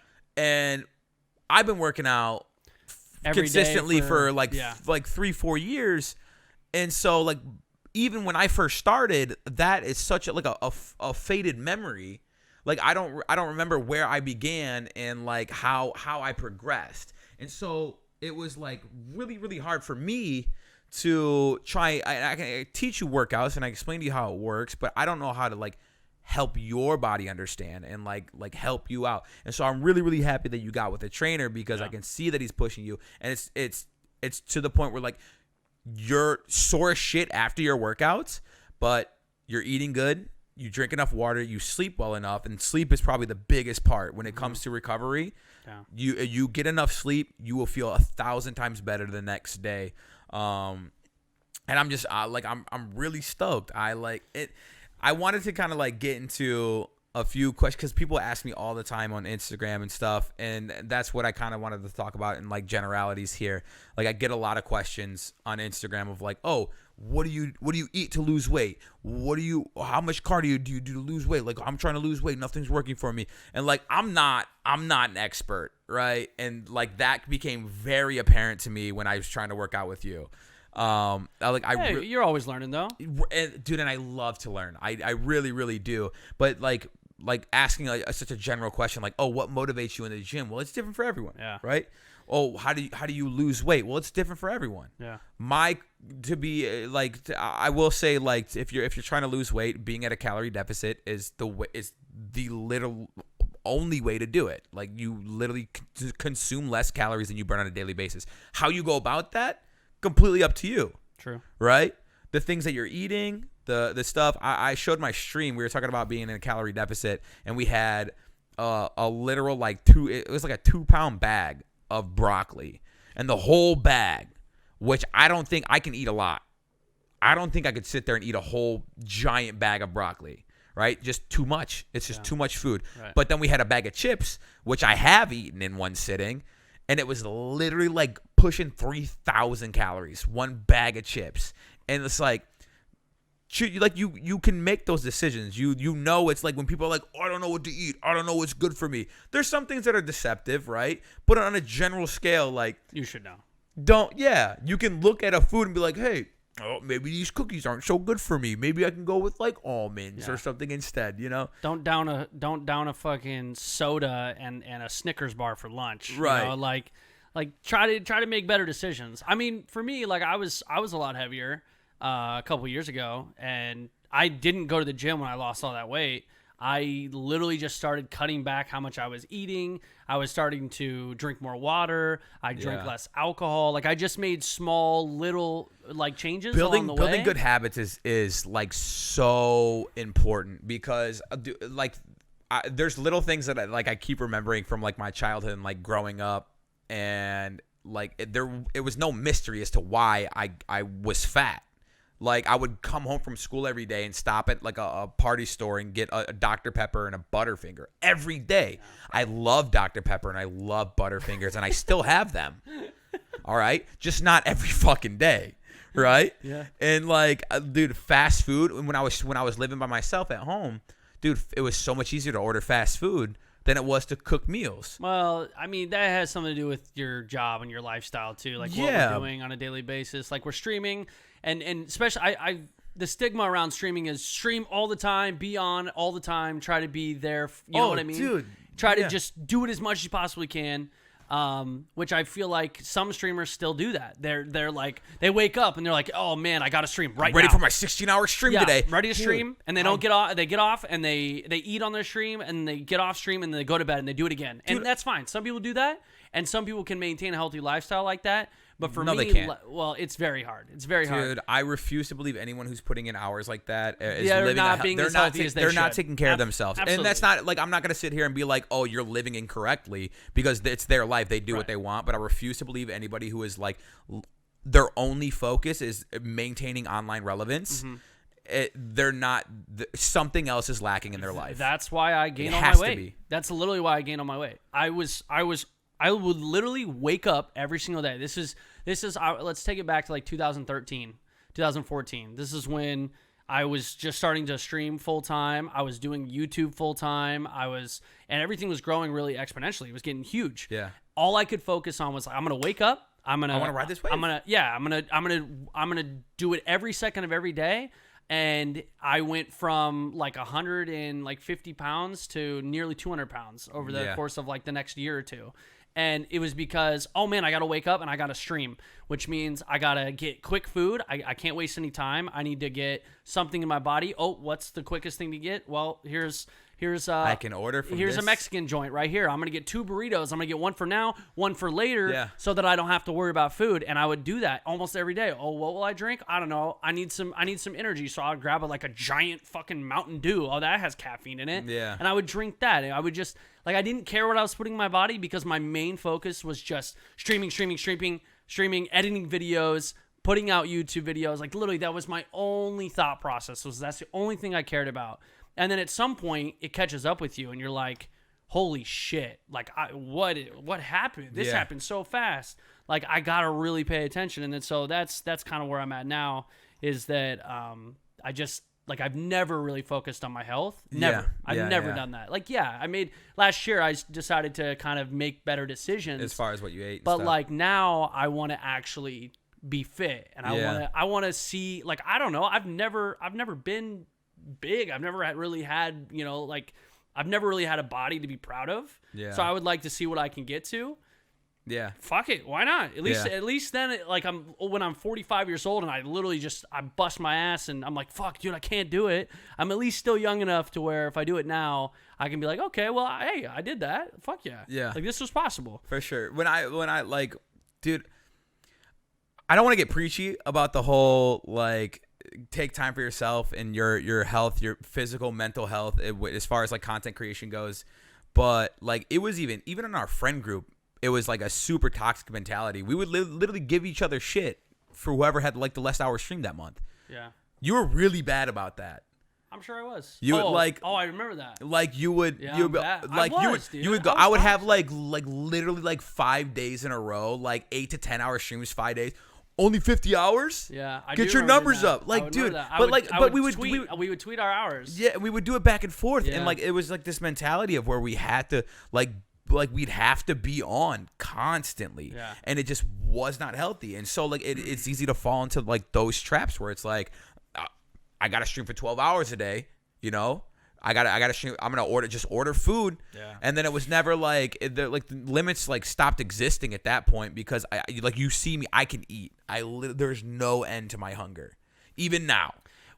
It's funny you say that because you used to tell me that all the time. You always say that, right? And I think for the longest time, I think you're the first person I've ever met where you actually do mean that. Like I had never met anyone that like if you put food in front of you and you want it, you'll eat it. Like you fucking love food. Like I've never seen someone with such an appetite. And I always thought you were just being dramatic. Yeah. And then okay, in your defense, I do that a lot. Okay, exactly. You're a very dramatic person, but so I didn't truly understand it until like I started being around you more and we went traveling together and I really saw like how much fucking food you could eat. And I was like, he's fucking serious. Like food is his kryptonite. Like and then that was when I started like And I understand sometimes I'm too much because I'm like, okay, I need to be a better friend. I need to try to encourage him in better ways. You know what I mean? So, and sometimes I take that too far and then I seem like a fucking parent because I'm like, are you sure you want to do that? Are you sure you want to do that? That's the thing. I like the only reason we can talk, finish your thought and then we can talk. No, I just mean that was the moment where I was like, holy shit, like he's being serious. Like people really do like, they can be that obsessed with food and be really that into if food's in front of them, they will eat it. Because for me, like I've never been that person, right? If I only eat when I'm hungry or like I only eat when I want to eat. Like I've never had an issue with food in general. So I've never been able to understand someone else's point of view on that. I honestly, and like I'm not a doctor, so I'm not going to sit here and diagnose myself, but I feel confident in saying that like I have or had an eating disorder. Yeah. To where like food, it wasn't something to like that fueled me. It was something that I did for enjoyment, and I was like absolutely addicted to it. And whatever like process in your brain when somebody gets full and they're like, okay, we're full now. You can be done eating. That was a great portion. Good job, Tiger. Yeah. I'm like, let's keep it going. That was delicious until I'm physically sick. Yeah. And like, or even ordering like food for like before my streams, it wouldn't be just like, oh, let me get a sandwich from like Subway or something like that. It'd be like, well, I need like an appetizer, right? So I'll get chips to go along with my foot-long sub. But then, well, what about dessert? I better get 3 cookies too. Like no joke. Like that would like go through my head. Like I want to eat my chips before my sandwich, and then I want to have my cookies after my sandwich, and all of a sudden I'm one meal in the day, 1,800 calories deep, which is what I eat on a daily basis now. And I would do that 2 to 3 times a day. Yeah. Like it's so bad. And it just never clicked until like I was trying to lose weight. Now I like actually like that was when I first started going to the gym. I was like, I know that my life is unhealthy. I'm at the heaviest I've ever been. I feel ill a lot. Like my body is worn down. I need to make these changes. And so I started going to the gym and I started eating better just because I wanted to live a healthier life. I didn't want to like there's health problems and stuff in my family. And it's mostly because they didn't take care of themselves. They smoke too much. They drink too much. And I didn't want to like instill that fear into like my next like generation of siblings or children. Hopefully, knock on wood, a woman decides to like me one day. Like I just didn't want to be that character or that influence. I didn't want them to have to worry or stress out about me like I stress about people I love.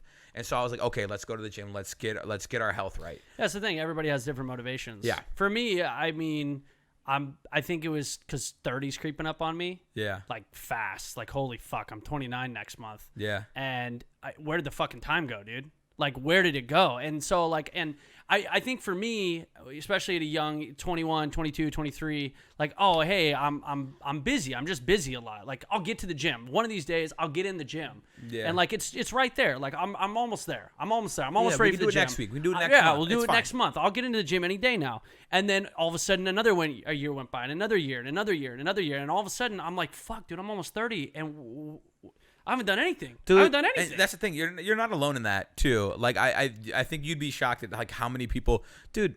Even right now, I guarantee that there's like hundreds, thousands of people listening that have a gym membership and haven't been in over a month. Yeah. I mean, dude, I was there. I had my gym membership for the last year before I didn't pay. I went 3 times. I got my gym membership, went 3 times, and I've been paying for it for the last year before I just started going last month. Yeah. Like I was just paying for it. And of course gym memberships are kind of like that and they don't remind you. They don't just they're keep very coming out. sneaky. They'll just money out of your account, right? But they don't send you reminders like, "Hey, you haven't been to the gym in a while." They want you to just keep paying for it. So well, they just don't care. Yeah, exactly. Right? A lot, especially like the chain gyms. You know, you get these big like franchises that they just want. I mean, they're good facilities, whatever. Yeah.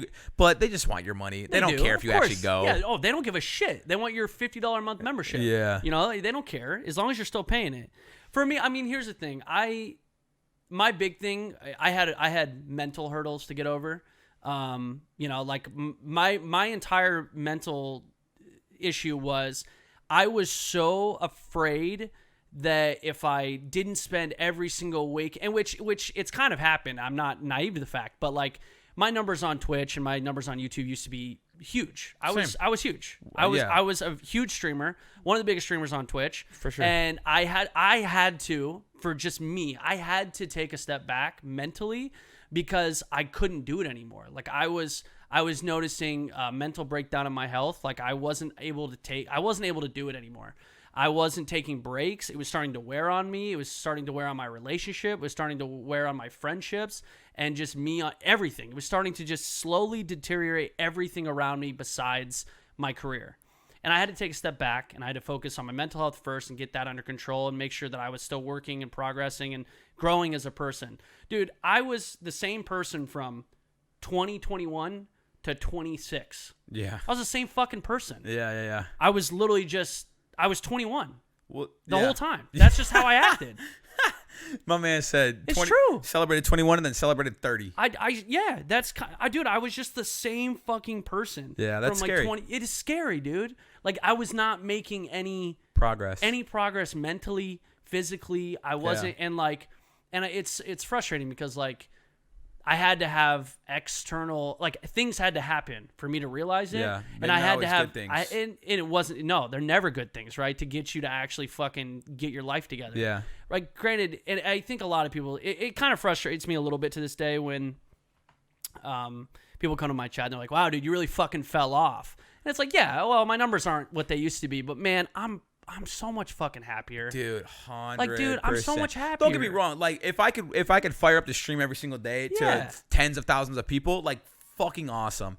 But I no longer let a number. There was a very long time because we both got in like we both started streaming on Twitch very early. We both started posting YouTube videos very early. So we were like, when it started seeing that like increase and like that huge upswing, like we were there. Like we were the people.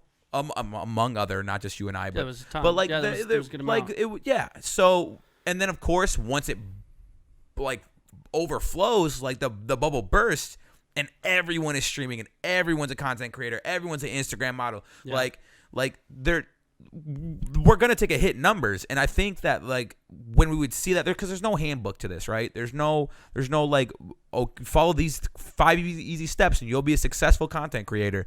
So when we would see these dips in numbers, it wouldn't be like, okay, let's take a step back and like figure it out. It'd be like, work harder. Right. You're not putting the time in. You're not doing what you need to do to be successful. Other people are out there grinding. Other people are out there streaming 24/7, making YouTube videos 24/7, and you're not. Do it. And it was such a toxic mentality. And I feel like it took a huge toll. And I'm happy that you and I just made it out. I mean, well, that's the thing. I mean, the other side, because there's a lot of content creators that have not. Oh, dude, it's bad. I mean, there's some. I mean, we were around early COD days, there was huge YouTubers back then, huge, fucking just astronomically massive pioneers in the industry. They could do no wrong at the time, and now I don't know. Like some of them aren't doing that well. Like some of them truly aren't. Yeah, and and I can see that like. This whole thing does take a toll on people. It really, really does. And I'm just thankful that like we've been able to sustain it for a long time. And you're right. We've taken the step back to think, okay, what do we need to do to be able to continue? What's more important? And what's more important? And like numbers to me used to be everything. Oh my God, dude, are my sub numbers high enough? Oh my God, dude, no, my viewership I had 500 less viewers today. Dude, like holy shit, what am I doing wrong? Like I'm not gonna, like it used to just haunt me. I would stay up late at night, like, oh my God, dude, my YouTube video was so fucking shitty today. Tomorrow I gotta make a better one. Like I gotta wake up early. I gotta edit it. It's gotta be perfect. Yeah. Like and that's all I could think about. I couldn't get it out of my brain, dude. Yeah. Every second of every day. I feel like a lot of content creators have that mentality even now. I know. Yeah, I see friends tweet and stuff like that. Like, oh, I'm just feeling burnt out. Oh, like I'm just not happy streaming. I'm just not like I need to figure it out. I need something to change. Like big like people that are like on fucking top right now, and you're like, dude, you need to take the time for yourself. Like dude, it killed me when I would have like family members like, hey, we're all getting together this weekend, and instead of me being like, can't wait to see you, I'm literally like skipping family time, friendship times. I gotta stream this weekend, right? And I've gotten so much. Like, don't get me wrong, if I'm like planning on streaming, or I tell a streamer, I'll see you guys tonight, and like someone hits me up that day, like hey, I gotta work. Yeah. But you've taken a step back, and now it's okay. It's my job. I've got to, if I'm making a commitment, I gotta stick to it. Right. But you gotta balance it, dude. You have, and that's why like I just being out here has been. I was gonna kind of like get into this a little bit later, but being out here has been so fucking like so good for my mental health, my physical health, just everything. I think even just like because I've been so isolated for so long, like the last roommate I had was Gio, and he ended up moving out here, right? And I haven't, minus like my little brother staying with me when he's home from college, right? I haven't had a roommate. I've lived completely alone, completely isolated. I work from home. My only social interaction with anybody would be at the gym, and even then, I'm usually like, you see me at the gym. Yeah, I'm hyper you're doing your own focused. Thing. Yeah, and it's not social hour. Right, you're getting shit done. I like literally like my social interaction is just being able to see other people, know that I'm not like alone in the world, because otherwise it would be me and my delivery driver. Yeah, and so like being out here and being able to spend times with not just you guys, but like seeing other people around here. Going out and doing things, just even something simple as going out to lunch, like after the gym, is like so nice. It's so good. And I thought by doing that, I would have to sacrifice other things, mainly like streaming hours. Mm-hmm. And I feel like I've been streaming more You've been streaming a lot. Like if you get home from the gym, and then like if days you don't cook or something, like dude, you're like, I'm gonna start my stream. I'm like, bro, it's like 1:30. But it's been fantastic too, because it's like it's not because I feel like I need to. It's like I want to play games right now. I want to hang out with my chat, like, and it just feels good. I'm like, dude, I'm gonna be playing video games. That's like so I took my first, I think it was my first like real day off from streaming yesterday since I moved here. Really? We might have taken days off like for like the basketball games and stuff, but even so, I'm pretty sure I would come home from the gym, just getting a quick 3 hours or 4 hours or something like that. And yesterday was like my first like full day off, and it felt weird. I got back on stream today, and I was like, I feel like I haven't seen you guys in weeks. How is everyone? You know, dude. I mean, I think that's. I just saw Co Carnage. He tweeted today about how he's going to be taking Thursdays off. Like he's like, guys, I need a day off. Thursday, that's my day. Yeah. And like, it's crazy to me that a streamer his size, like, I would have thought he would have already had a day off, right? Yeah, like he would already be there. 7 days a week. He's got 2 kids. Like it takes a toll on a human, and you got to be able to decompress. And like I get it, man. I get that there's people out there who are like, what do you mean decompress? You sit there and you fucking play a video game. Like, come on, dude. That's a dream. Like, what the fuck are you complaining about? Yes, it's amazing. It really is. But it's the best job in the world. But just like anything else, it doesn't matter what you do unless you're just like you're literally the wealthiest person in the world. You don't have to fucking lift a muscle, and I don't know. You just come into a bunch of wealth. Like, I have no idea how you do it. Like anything else, any other job, any other situation, there are stresses. There are things that can take a toll on you.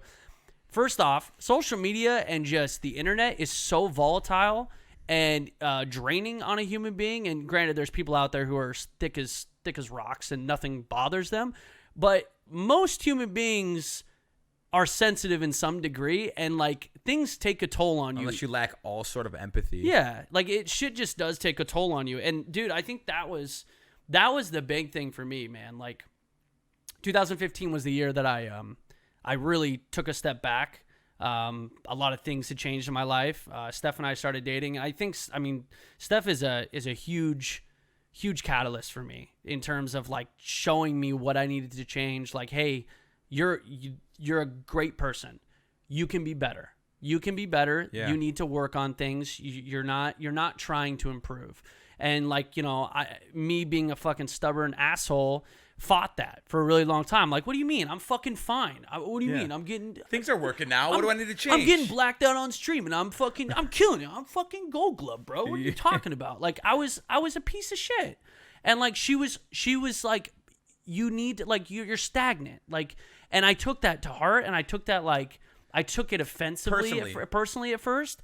And then when it wasn't attacking your character, it was like, hey, I love you, I care about you. This is how we can grow. You can grow. She's like, hey, I'm your partner. I wanna build a future with you, and these are the things that I think you need to do so we can get there. And obviously, like, she's not saying she's perfect. We both have things we have to work on. That's just how life is. Everyone does at all times. Yeah. But I was stagnant. I wasn't trying to make those improvements, and she finally got me to She kind of just banged it in my fucking head, not literally, but like actually got me to start thinking about what's important. And it was worrying about my mentals. Got to keep track of your mentals. Yeah. Like, worry about my mental health and work on that and move forward there. And then now that I feel like I've been doing that for the last couple of years, finally getting this, and feeling more confident in myself and like knowing who I am and where I need to be.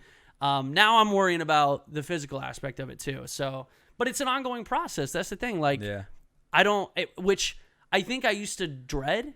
Like, even the mental aspect. Like, fuck, dude, I'm not there mentally. Like, why am I, like, what is wrong with me? A lot of the times, I still do that sometimes. Like, what the fuck is wrong with me? I'm almost 30 years old. Why am I thinking like this? Why can I not do this? Yeah.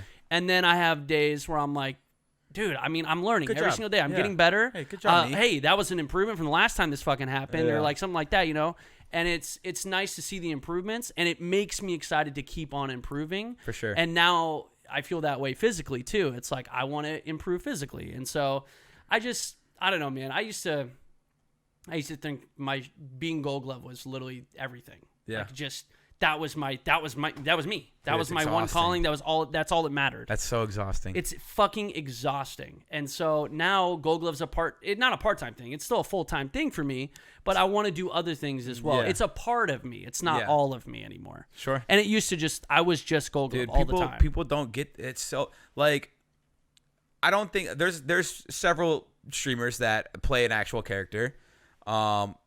But I feel like for the most part, most streamers are just themselves, just like a very amplified version of themselves. And I still I hope that I'm just as funny off stream as I am on stream. I hope that I can still make people laugh and stuff. But like when I'm on stream, I'm literally trying to put on a show. Yeah. I've worked 12-hour days in factories before. I've worked in the service industry. I've worked, dude, with kids. In a daycare center. Like I've had several jobs. Streaming is without question, and content creation in general. This whole aspect, because it's all combined, is the most exhausting job I've ever had. It's mentally taxing.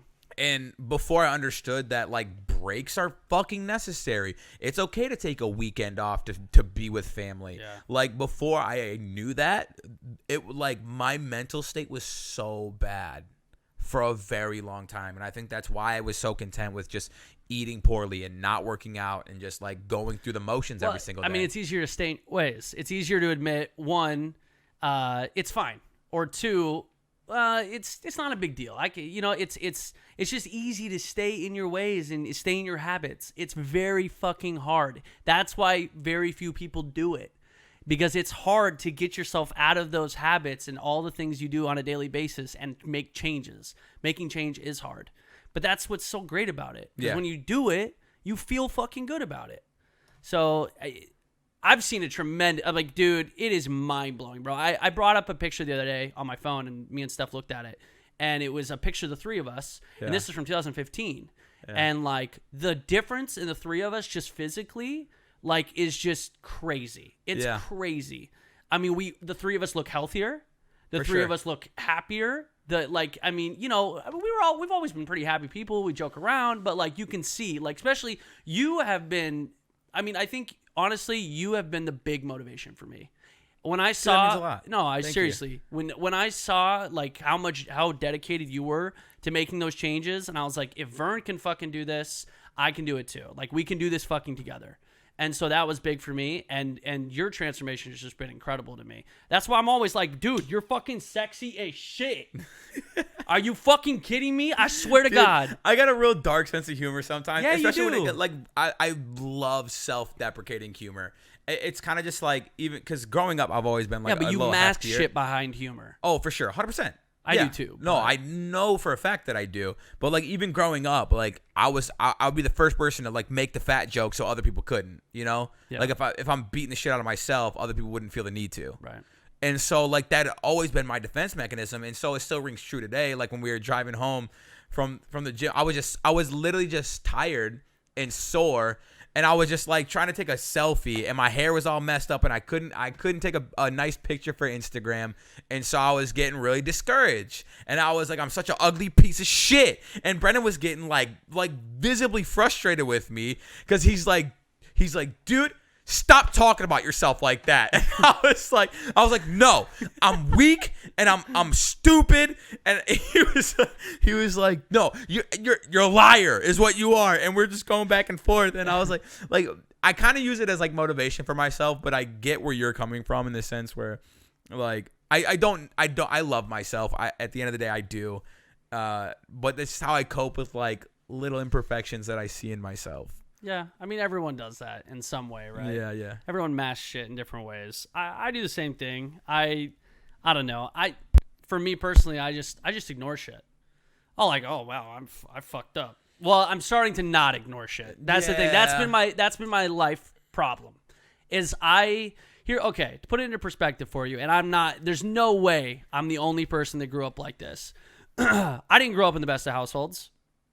My mom and I mean, don't get me wrong, I love my parents. My parents divorced when I was like in fifth grade? No. Yeah, 5th grade, 6th grade, somewhere in between there. My parents together, the worst fucking thing possible for everyone included. Just awful. Did not mix, did not match. I think they're good people. They're good people. They are both good people. Right. Everyone has their faults, but together, toxic, just didn't work. Yeah. And as a kid, I got really, really, really, really, really good at tuning things out, shutting things, like video games was my escape. Yeah. I would go into my room, there'd be screaming and yelling and all sorts of stuff. And my escape as a kid was, okay, well, I'm going to just play this video game and tune everything out. There's never a solution to the problem. I'm not going to, and no one would just talk to me about it. The yelling and the fighting would just stop. And then we would act like everything was okay. As a kid, no, my mom, like my parents didn't bring me aside and be like, hey, I know we were yelling. How do you feel about that? How are you doing? Like nobody. That's not how I lived. It was just fighting's going on, a lot of bad shit's happening, and I would tune it out, and then we would act like there was no problem. Ignore it. You just ignore it. And as a 27, 28-year-old man who is in a relationship with a girl, let me tell you guys, that doesn't fucking work. Yeah, you can't just you ignore can't things just anymore, ignore dude. things. You can't just tune things out. You can't just shove it down and then just expect it to go away. That's not how it fucking works. But that's something I never learned. Yeah. I never learned that.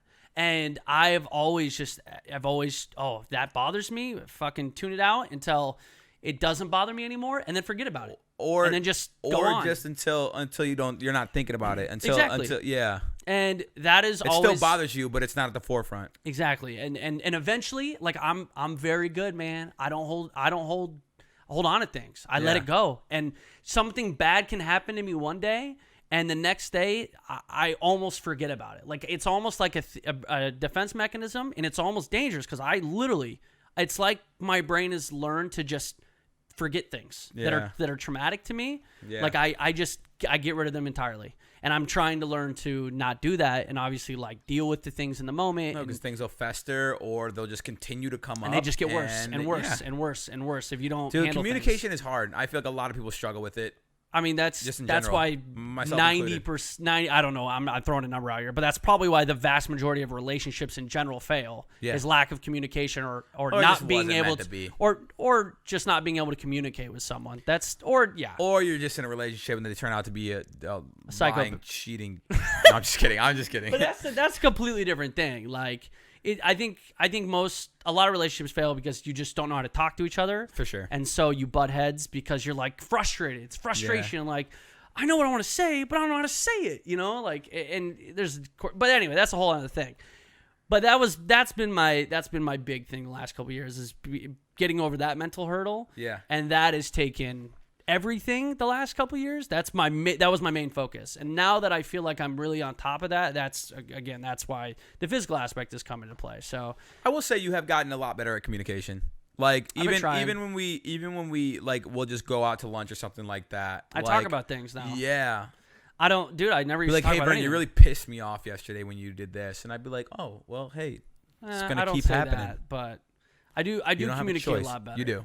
I do. I'll give you props on that. I think because I think I still struggle with it. I think that's actually one of the reasons I wanted to do the podcast again.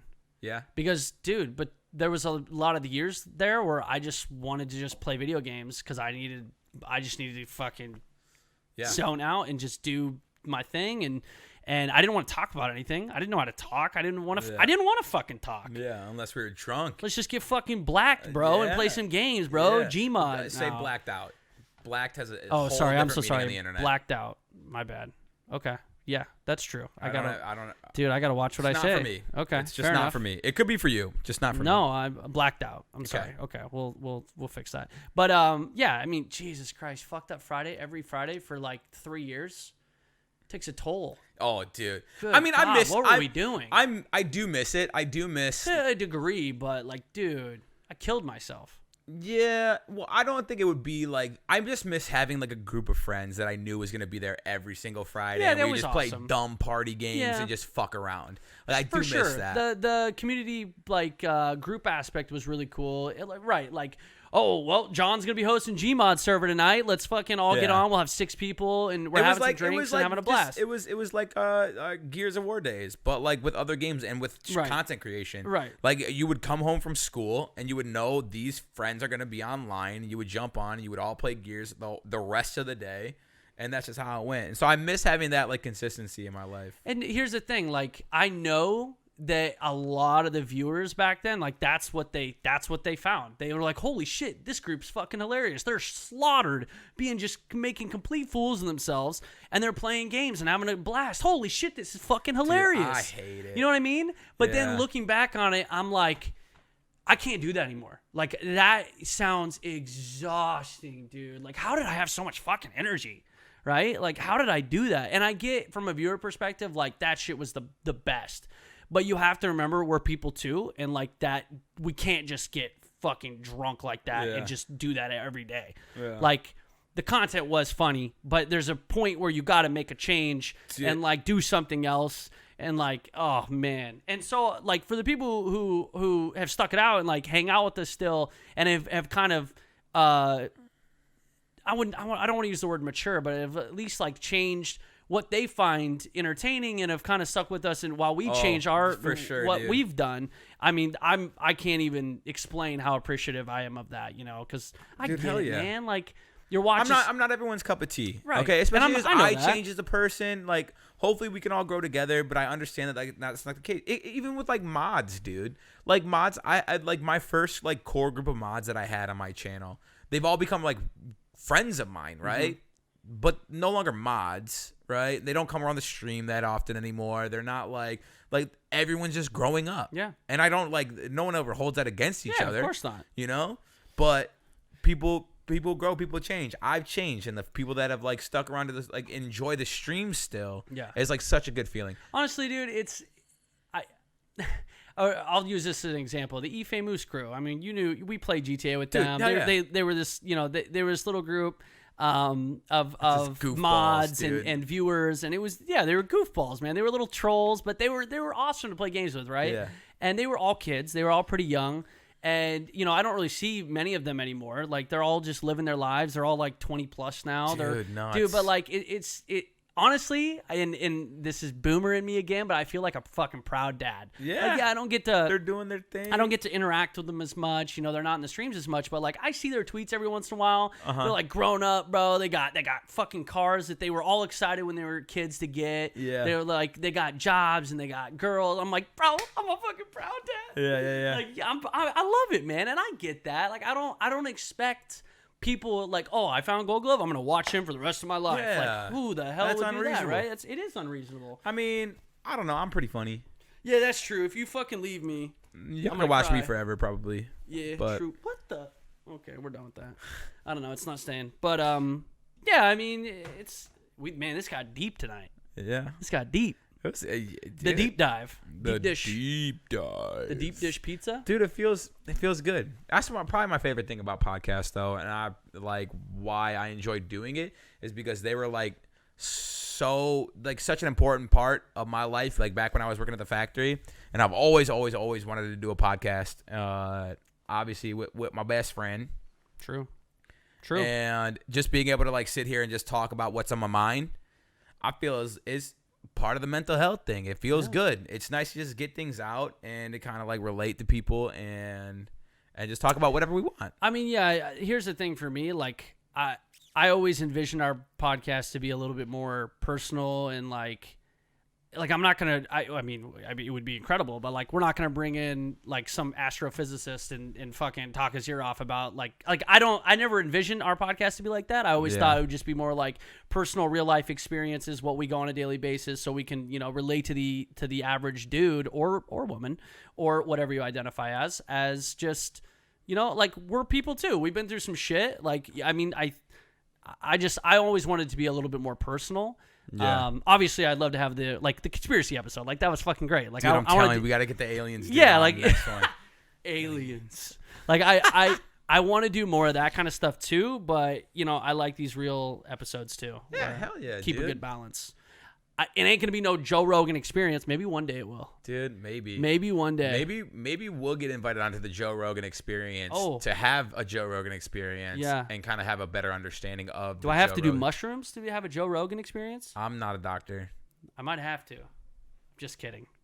I mean, if Joe Rogan told me to do mushrooms, I might have to do it. If I think I would feel really safe with Joe Rogan. Right? He could be our Sherpa. Yeah. Yeah, I would probably do that with you, Joe. I don't know if that's a thing, but yeah, wow. Dude. That real shit. Joe's like, who the fuck are these idiots? Just wait till I get swole, dude. All right? Then you'll look at me. Probably not, dude. I'm too fucking little. Joe Rogan is stacked. Dude. That dude, he's still a gym rat. He's talented. Fucking UFC fighter. Dude, I swear to God, is that man always working? He's doing something. He was the host of Fear Factor. Yeah, he was. Dude. A lot of people probably don't even know that, dude. I bet our age is showing with that one. When did Fear Factor start? I don't know, but he was like the host of Fear Factor, right? And then all of a sudden he was a a fucking UFC fighter and was just ripped to shit. Like he wasn't out of shape on the show, No. but I wasn't like, okay, this dude goes and beats people up on weekends for money. But then I seen a picture of him and I was like, God damn. Yeah, he's nuts. And then the Joe Rogan. I mean, then he's a stand-up comedian. Yeah. I'm not a huge fan of his stand-up. I mean, actually, one of his stand-ups is super funny, but he does it, which is successfully. Fucking, yeah, exactly. And then obviously his podcast is super successful. I think is it the most successful podcast in the world ever. Yeah, like of it's all insane. time. I don't even know. I swear to God, he has more episodes than days. I don't even know how he does it. Yeah, that So might be many a thing. episodes. I don't know how he does it. I swear to God, he does multiple a day. But Fear Factor started in 2001. Jesus. So same time Animal Crossing came out. Big year, 2001. Jesus, dude. Yeah. Okay. I'm sure Joe Rogan. I wonder if Joe Rogan's ever played Animal Crossing. I would say no, but that sounds dude, judgmental. Don't put him in a box. Yeah. How dare you? You don't know what Joe's into, video game wise. True. I bet Joe likes. I know he's into games. watching people eat bull testicles. Dude, bull testicles aren't bad. Sure. Rocky Mountain oysters. Remember, we drove through Montana, and I said, "Do you want to try something?" You said you were willing. Yeah. If it's Okay. a delicacy somewhere, I'm willing. As long as it's not alive and it's not crawling in my mouth. They're not that bad. They're. I gotta imagine it's just like a meatball. No, more like a chicken nugget. The way I had it. All right, fair It enough. literally tastes like a chicken nugget. It doesn't pop in your mouth like a testicle, like you'd envision. I've never eaten a testicle before, and I've never had that experience. So Okay, wait. I can't. I'm not describing like an experience. I'm just saying. well, I never thought about it either to the point where I'm like, yeah, no, I don't eat testicles because I don't want the popping sensation in my mouth. Okay, I know how that sounded, but that's not what I meant. Okay. Yeah. Dude, the podcast is longevity. I want Brothers to the End to be a podcast for days. I want to get to the point where we're just like, fuck it, we're doing it weekly, multiple times a week. Dude, yeah. But that's a transition down the line. Let's get this studio built first. I think we should just do it in the makeshift studio like this forever. What do you guys think? No, I mean, for those of you listening, have no fucking idea. It's the same thing to you. Yeah. So, but slowly but surely, it will be better. it'll Okay. improve. It's just we've been busy with other aspects. It's a slow moving process. Man. A lot. Yeah. So. Oh, shit. Is there anything else that you had on the list? We've been going almost 2 hours It's now. yeah. It was kind of all over the place. We just kind of went. Dude, we were just free balling it. We talked about Altered Carbon a little bit. Altered Carbon 2 season 2. You haven't finished it? No, so no Okay. spoilerinos. Did you like it? I mean, I liked it. Was it better than the first? God, no. Not Okay. even close. The first season was incredible. Second season is, like, I'm glad they extended the story and I'm learning more, but it's like, I wasn't a huge fan of where they went with it. Yeah. And I think I had a tie to we talked about this, the original actor that played Takeshi Kovacs. I really liked him, and I really liked him too. I And like the Anthony Mackie. Yeah, I liked him in a lot of stuff he's been in. I'll be honest, I was really nervous about the casting because I am not a huge Anthony Mackie fan. Like, to be fair, really all I know him from is like Avengers. Yeah. I don't know a lot of his roles. So I was a little hesitant because I don't think he's really the best in Avengers. Not that he has like an amazing character that has a lot of, big role, exactly. But I was a little hesitant, but he did a good job. Like he is not the issue with the new season by any means. Cool. I think when we wrap this up, I'm probably gonna go deep dive back into that. There you go. And we went and saw The Invisible Man yesterday. Dude, that movie was good. When we could hear it. Oh, dude, if you are a fucking person that goes to the movie theater, shut the hell up. Dude, I just don't get it. That was beyond frustrating, and I'm too nice of a person to say anything. Oh, I did. Mainly because I imagine I'm gonna say something to the wrong person, and they're gonna fucking shoot me. That's what I think about. Yeah, I'm like, I'm gonna mouth off to the wrong, roided out fucking dude. He's gonna stab me in the stomach or something, dude. Yeah, my adrenaline was running last night. Seriously, I was so upset. And I did say stuff twice. And you did. I was like, you said it the first time. I was like, okay, good for Vern. And then you said it the second time. I was like, oh fuck, we about to have a problem. Like, I'm gonna have to back Vern up because I can't be no pussy. What is he trying to get us into? And I'm like, I'm not even gonna look back because I don't want to even know what's coming at me, dude. I was like, I don't know, bro. I didn't know what was gonna happen. But, dude, it was just fucking ridiculous. Here's the thing. If you pay money to go to a movie, just sit in a fucking dark area and just cut the lights in your house and have a conversation. Yeah. You don't need to go and ruin other people's fucking experience. Why would you spend that much money to fucking not watch the movie? Dude, it pissed me. So the first time when I saw that was becoming an issue, I said, I think Can you not? Oh, that's right. Can I you guys turned around. I not? said, "Can you not?" Yeah. And then I paused, Which was- and they stopped. For like, no, they didn't. When I was looking at them, they did. Oh. And then I turned around and we started watching, and then like not 30 seconds later, they start like talking, like chirping back there and laughing and stuff again.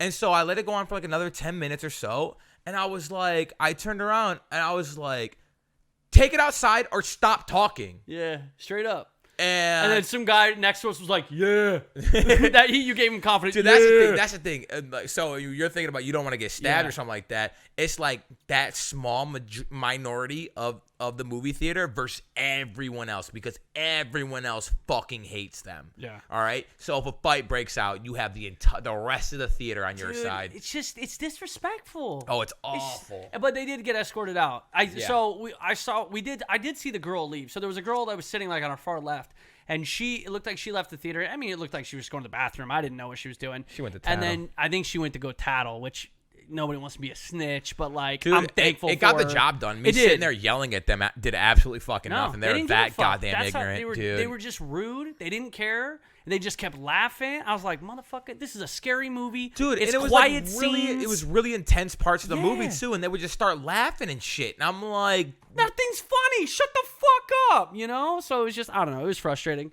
Yeah, don't be that person, man. Just like be respectful to other people. Other people are there. You know, you're not in your living room. Yeah. If you want to laugh and fucking have a good time, no That's why I problem. said Do it in stay your living home. room. Stay Why home. you gonna ruin my fucking time too? I paid money to be here as well. Yeah, people No, are- you're rich and you don't care, but I want to enjoy the movie that I paid for. Yeah, people are disrespectful. That really frustrated me. Good movie. It was a good movie. Good movie. Honestly, the reviews are great. I think it's got like a 90% on Rotten Tomatoes. Something like that. It was good though. Well, obviously we won't spoil it. Like I hate spoilers, so I'm not gonna say anything. But definitely go watch it. It's one of the better like thrillers. Kind of, it's psychological. It's a scary movie. You know, it'll jump. I would make say you it's jump more a little intense. bit. It's like It's more intense. thriller than scary. It's super scary. Yeah. And it's pretty original. Yeah. When I was going into it, I thought it was going to be, well, I don't want to spoil anything, but I was like, oh, Hollow Man. Oh, I've seen this movie before. Yeah, you know? yeah. It's just watch it. It's very good. I liked it. And then I finally saw Knives Out. You'd already seen it. Dude, probably Great one of my movie. favorite. It came out in 2019, right? Yeah, I was behind. was it- It hasn't been out for too long, but I think 2019. Yeah, it's been out for a little bit. Dude, it was probably one of my favorite movies. Super Of good. 2019. It was even better the second time too. Super, super good. So I really liked that movie. Absolutely had a blast with it. So, yeah, fun movie to watch. I'm not again like I want to just jump Talk in about and it. discuss Yeah. them, but I don't want to ruin it for anybody. So That's two movies that got our thumbs up from Yeah. us. If you guys were looking to definitely watch movies, Definitely pick watch those something movies out. if you guys are interested. I mean, I know you. Maybe that's what we should do. Maybe. Oh man, I would love to do some type of movie review with you, but I don't want to spoil a movie for someone. So it's like maybe we could pick a movie like that we know is coming out, and then we let people know like ahead of time. Like, so this week we would, oh hey, this movie's coming out. Me and Vern are gonna go watch that, and then at the very end of the episode, we let people know, okay guys, now we're gonna talk about this movie that we watched. And if you don't want to listen to it, you can end the podcast here or something like that. Yeah. Like that would be really cool, I think, as long as we don't like change into another topic, which is very possible. Yeah. So then the people who want have to have some structure, and then people go watch the movie, listen to our review. I think that'd be kind of cool. Sure. And then it gives us a reason to go to the movies because I fucking love the movies. Yeah. Oh, Dude, Dude, are I we love doing it? movies. Yeah. High five. Fuck Hoping yeah, you dude. guys That can was the hear that. weakest fucking high five. Come on. I want you to fucking beat my meat, dude. Hitting harder. Hit my hand. Hitting harder is not gonna make it louder. Hit my hand. It was all right. It was the loudest one, and I didn't have to try and break Look at your my arm elbow. off. Look at each other's elbows. That's how you do it. Look at my elbow. This is I'll the look at yours. worst podcast content I've ever Oh my experienced God, in my dude. life, and I hate being a Anyway, part of it. What else was I gonna say? Yeah, so I think that'd be a good idea, I'm done. dude. Wait. I'm gonna look at a movie right now. Wait, we haven't seen Bad Boys. Yeah, let's do it. Bad Boys. Bad Boys is it. Bad Boys We're is gonna gonna be watch the it. movie. We're gonna watch it before the next podcast. We're gonna go see Bad Boys and we're gonna review it. Bad Boys Forever. That's what it's called, right? Bad Boys Forever. So we were gonna see that, but we saw Invisible Band instead. So, timing. and then we're gonna talk about that. So get prepared, bad boys. Next podcast. Wait, we have one thing we need to do. The reviews that we talked about last time. So last week we said we were going to. If you guys left us a review on iTunes, Spotify, wherever you can leave us reviews at, comments even on YouTube, we would pick out our favorite or a couple of our favorites and read them out loud. Kind of give you guys a shout out for showing us love on the podcast. If I can find it. Yeah, and so if you guys are interested in doing that, it helps out the podcast. You can go just leave us a review. It'd be dope. Podcast episode. There we go. Oh, no, I want the full podcast, dude. No, Mike, don't. Brenda's just trying to listen to the podcast. Podcasts. There we go. Ooh, we have 54 reviews? What's our rating?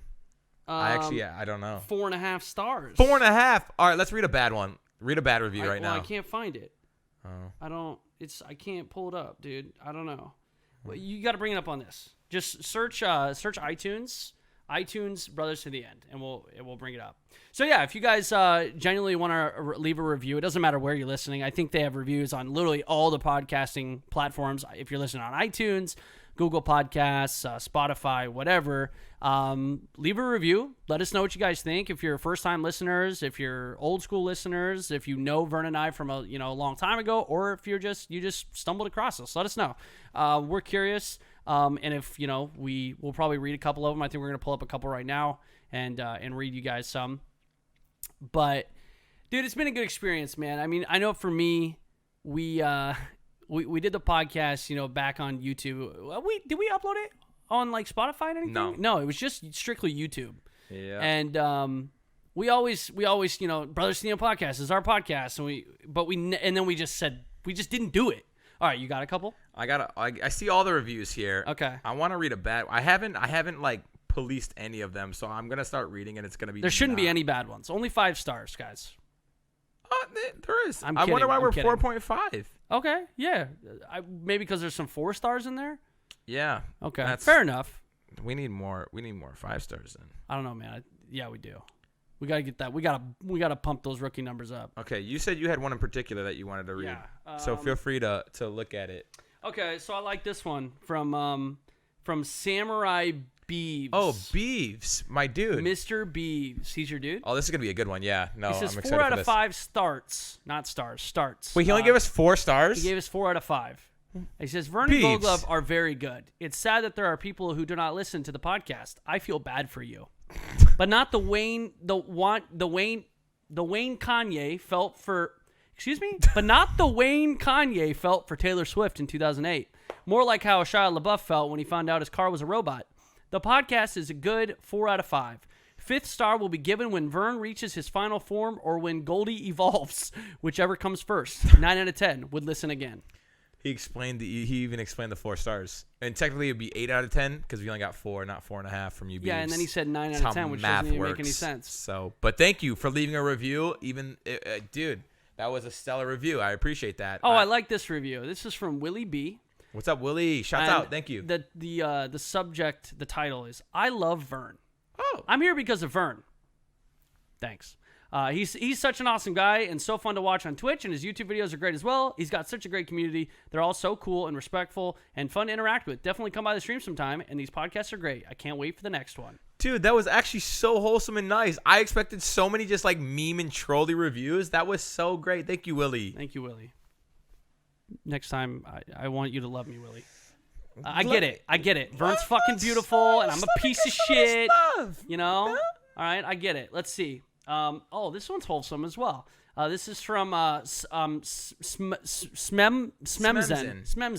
Mr. Smem. I love these guys. One of the OG BTTE pods is when Vern announced when he was a full-time content creator and leaving the factory life, and that was when I discovered him. I loved chatting and being a part of the Booty Clap gang for years, and I've been a Goldie fan since Black Ops 1/Gears of War 3 days. These guys inspire and entertain me anytime and every time. Great to finally see them commit to the podcast. Hey. Dude. And that was actually left all the way back in September. Dang. Before we were begging for reviews.